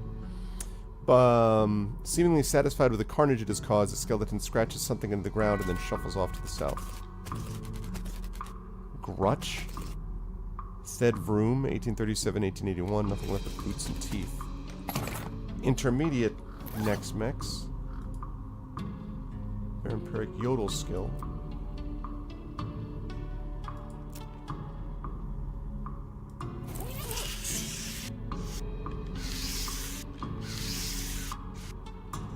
Peninsula Wackersley. Nice lady, but a really unfortunate name. Discipline slip. Okay. You examine it. You read over the infraction listed on the slip. Looks like one of the cultists was gathering dangerous mushrooms. Curious, you stick the slip into your journal. Alright, well, how am I doing now?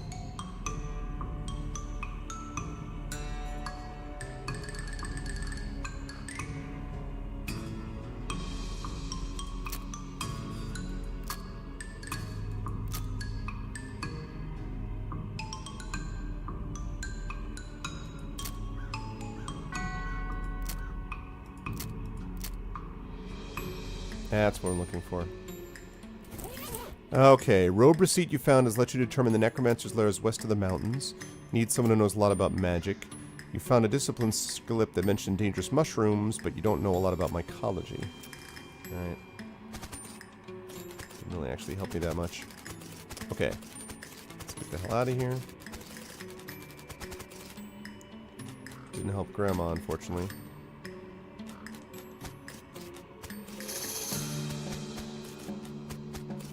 Oh wait, I forgot to talk to the skeleton. Gotta talk to the bro.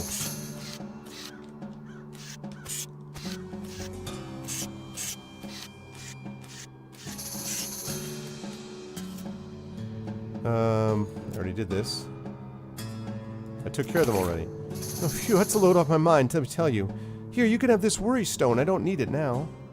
Plus 6 Moxie.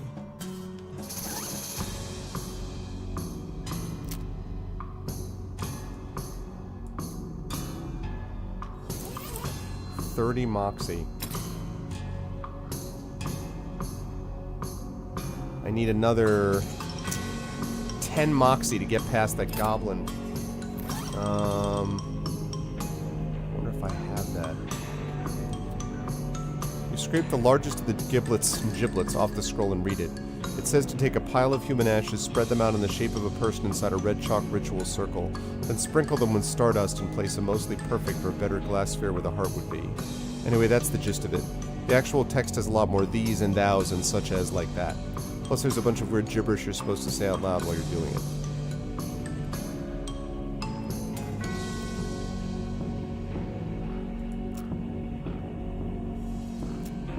Alright, 10 experience.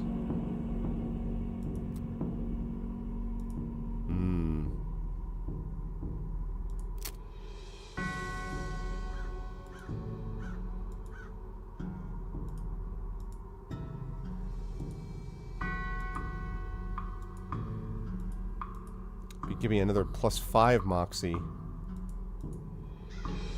Alright, let's do that.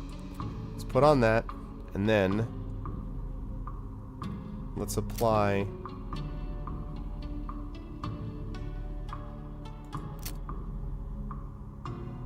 what was the thing that I was applying? No, what the devil was the thing?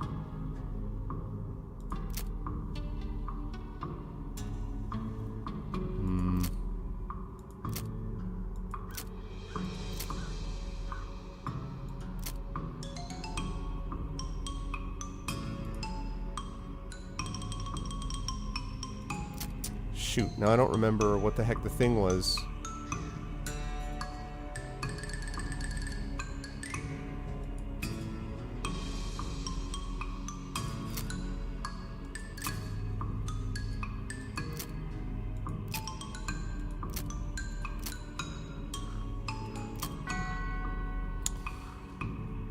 Was it the burn scroll? An oil of some kind? Was that it? Okay. Well, I see, I saw the hog oil, but increases your moxie by 3. Alright. What the heck?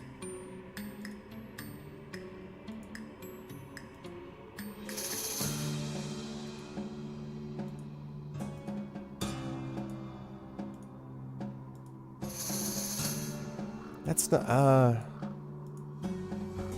the heck? No, I don't think it's...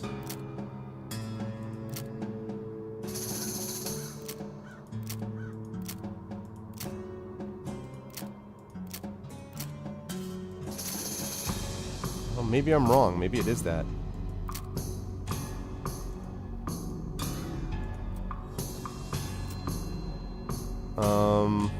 Oh, coal snakeskin, that's it. Alright, so I have 38 moxie now. So now I can go to the goblins, and I think I have enough. If I'm not mistaken, I think I have enough with 38 moxie. I just need something that gives me 3 more moxie, and I'm pretty sure I've got something that will do that.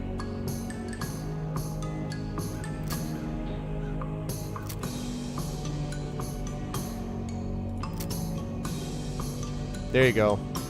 Jellied escargot. So as soon as I get there, I eat the jellied escargot, and that will get me past that guy.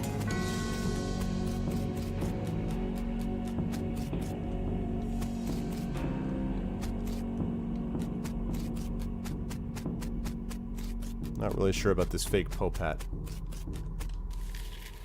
Okay. Let's get down to that cactus. Where is it, old granddad? Out in the open desert, among the rocks and dunes and underneath the scorching desert sun, you encounter a chef. That probably doesn't sound all that strange comparatively, but hold on while I go into more detail. He has somehow hauled a full-size iron potbelly stove out into this blistering hot hole, and is cooking something on it, though you can't tell what because all you see in the pan is fire. Rather than being drenched in sweat, he is literally steaming. Furthermore, he is muttering wildly to himself. Hotter gotta be hotter, hot, hot, gotta cook it right, though it needs to be hot, hotter, hotter. What are you cooking? Say, what's cooking? What is literally being cooked? Gazpacho soup. Oh, geez, I have bad news for you. What, bad? Not hot enough? Not hot enough?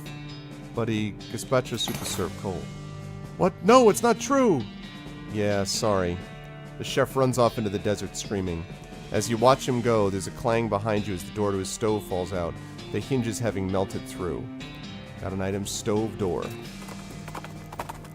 have been a shield. But I'm using my worry stone. 51 experience? Okay.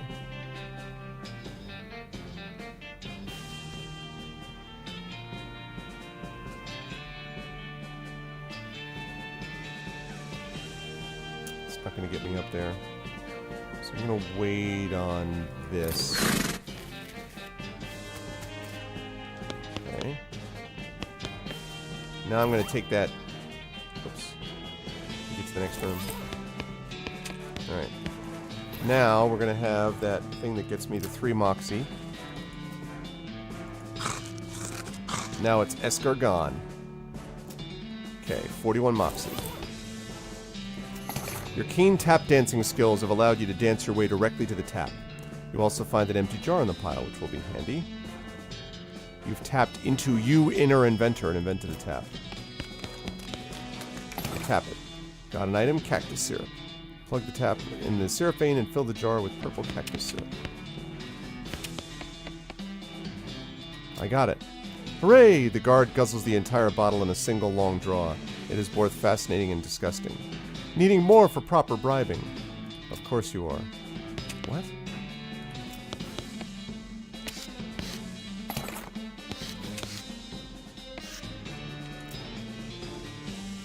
$50 experience. There we go. Okay.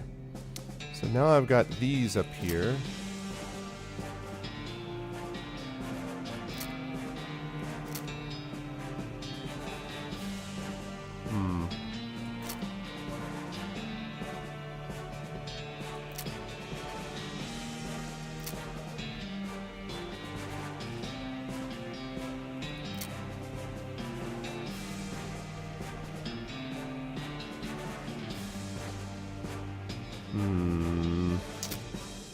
Regenerates 7 hit points. Yeah, I'm going to increase my attack, my AP. They don't have any confirmations, you just have to do it. And then just hope. Alright, what do you want? Hello, hi. Hi, can I... Nope. Okay, can I... Yep, bringing me Goblin Elixir. What's that? A potion of extra delicious being, so good. Okay, I'll go get that then. This table is covered with flasks, beakers, bottles, tubes, burners, and all the other equipment that makes up a super elaborate alchemy table, including a whole bunch of different colored liquids and powders and stuff. Make a goblin elixir. That's easy for you to say. Let's look for some instructions. You find a scrap of paper in a drawer that looks maybe like instructions for an elixir, but it's all in goblin science jargon that you don't understand at all. Let's mix things. Pink slime. Indigo oil. Mauve liquid. Spitting it. Red lumps. Mauve syrup. Brown granules.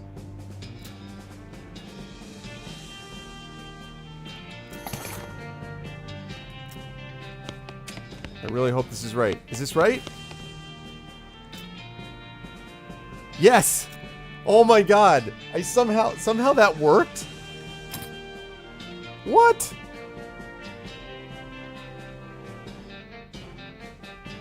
Okay. I mean, if you say so.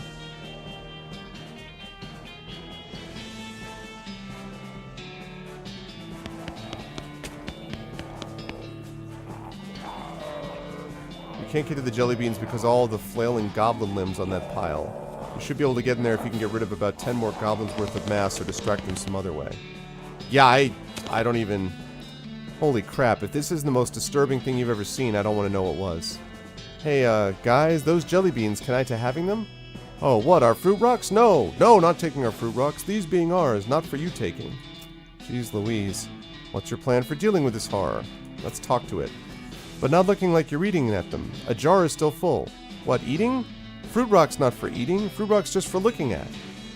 You're just looking at them? Not fitting through floor hole, can't leaving room. Fruit rock only entertainment being. Good grief, that's sad. Try to help them out.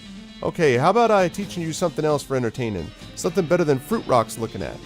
Okay, sounding good, I agree. And I'm not certain. What being better than Fruit Rock's looking at? 20 questions. You teach the goblins how to play 20 questions, and once you get them over the initial hurdle of a goblin being neither animal, vegetable, nor mineral, they pick it up pretty fast. Soon they're so focused on the game that they've stopped paying attention to you entirely. You gain 150 experience. Oh, man. This game is odd. Okay, 200 experience. Let's see.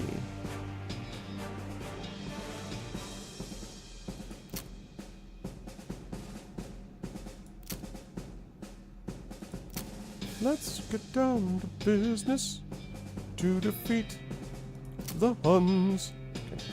Okay. Bean Shield would be good.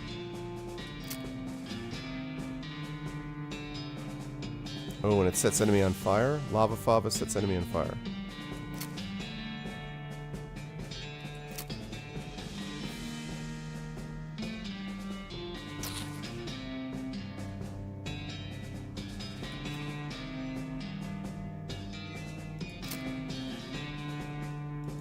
Okay.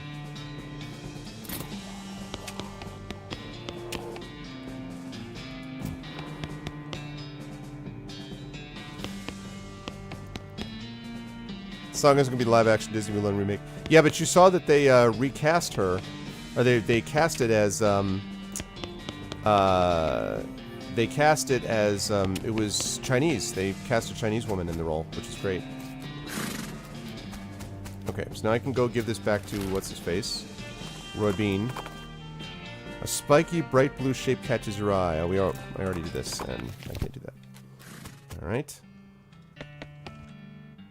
Got him! Wonderful, good job, kid. Looks like they're all here, too. The goblins didn't need any? It's a long and weird story.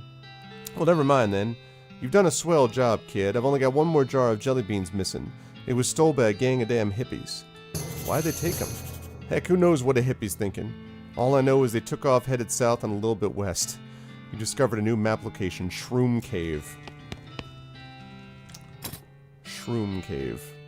Okay. Oh my goodness. Shroom Cave. Yes, I'm going to bed. Yep. That was my last thing for the night.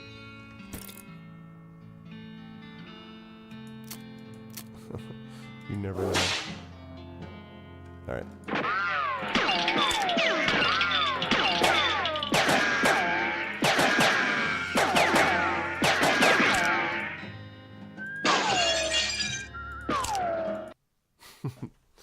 Alright, guys.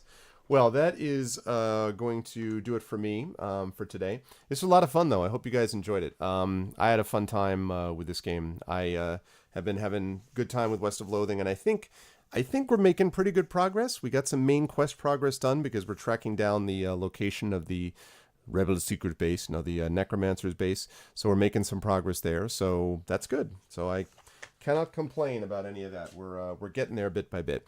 If you guys liked what you saw and heard, please make sure to follow the stream. Please make sure to check out the channel by doing that. Please make sure to check out the Steam group with exclamation point Steam group, YouTube with exclamation point RTube.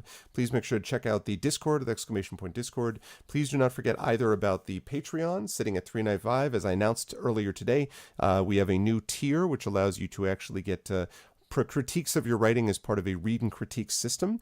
You have to support it at the $30 level, so you can see that over there. So there's that. And then last but certainly not least, the subsystem, which currently we have, I think, about 34 subs or so. So if you're able to do that, that is also much appreciated. Again, never required, but always appreciated. That is going to do it for me for tonight, and I don't think we're going to do a raid. It's really late. It's later than I normally do, and I don't like to raid when we've got not a lot of extra people that are going to be left over to do this. So but I'll be back at you guys tomorrow, starting sometime around 7 o'clock Eastern, and we will continue with West of Loathing.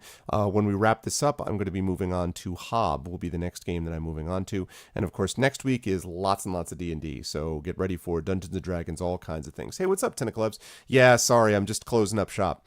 But 10, check out the Patreon. There's a new tier in the Patreon, which you already qualify for, so make sure that you check that out because it will benefit you. already, and it will benefit people who support at the $30 level or above. So make sure to check that out. But that's going to do it for me. You guys are the best. I want to thank everyone who made this a wonderful stream tonight. Thank you to Dragon Spear, to Shadow Mage, to 10 of Clubs, my wonderful mods. Thank you to my subs, Dragon Spear, Shadowed Mage, Dragon Spear, Shadowed Mage, X5, Isterma, and Uncle Elias. And of course, thanks to my Patreon supporters, including many of those people, and of course, 10 of Clubs. Thank you to Determinologies. Good to see you again, Determinologies. Thank you to Divinorium, to Dragonrite, Ekag, Jagtress, Mr. Mano, Orb Weaver, PKD Fan, Rock God, Shroom Girl, you Christensen, and of course, Valerian Gamer. Thank you all so much. I might be involved in some tabletop RPG extra live streams the next couple of Mondays. Oh, cool. Well, make sure that you let us know about it then, Shadowed. Like, please keep us posted about that so we can try to stop over and support if we can. That would be cool, man. But that is going to do it for me. Like I say, no raid today. We will probably do a raid tomorrow. But sometime around 7 p.m. is when we'll be getting started, and we'll be continuing with West of Loathing. So thanks, everybody. It was good times, partner. And again, happy Flynn Day, everyone. And I will see all of you wonderful people tomorrow for more West of Loathing. Until then, thanks, everyone. And I will see you soon. Everyone be good to each other until I talk to you next. Have a good night.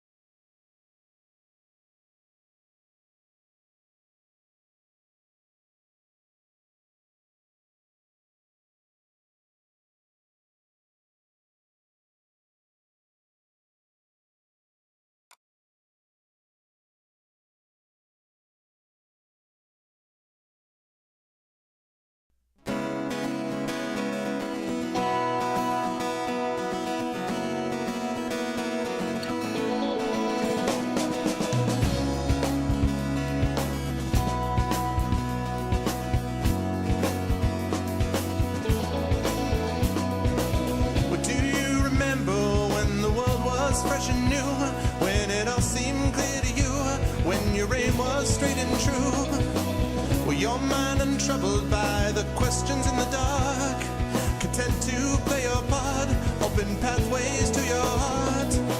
Were your life untainted by a host of broken dreams, when all your acts were queens, understood all that it means? Could you have understood the way your life was bound? Did you ever wonder how you got from there to now? Oh yes, you're gonna fly away from here, where the sky grows more clear, and your problems disappear, drift away down below. Watch them go down to your friends, where the trouble never ends, and there's always just one more day left to go.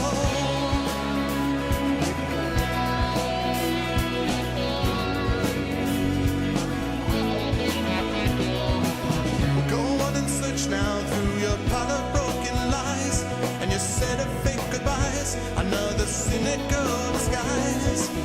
When will they catch you? All those little things you said, will it turn around instead? Blame the voices in your head. With all your subtle language, try and turn your life around. If your center gets unwound, you do your best to slow things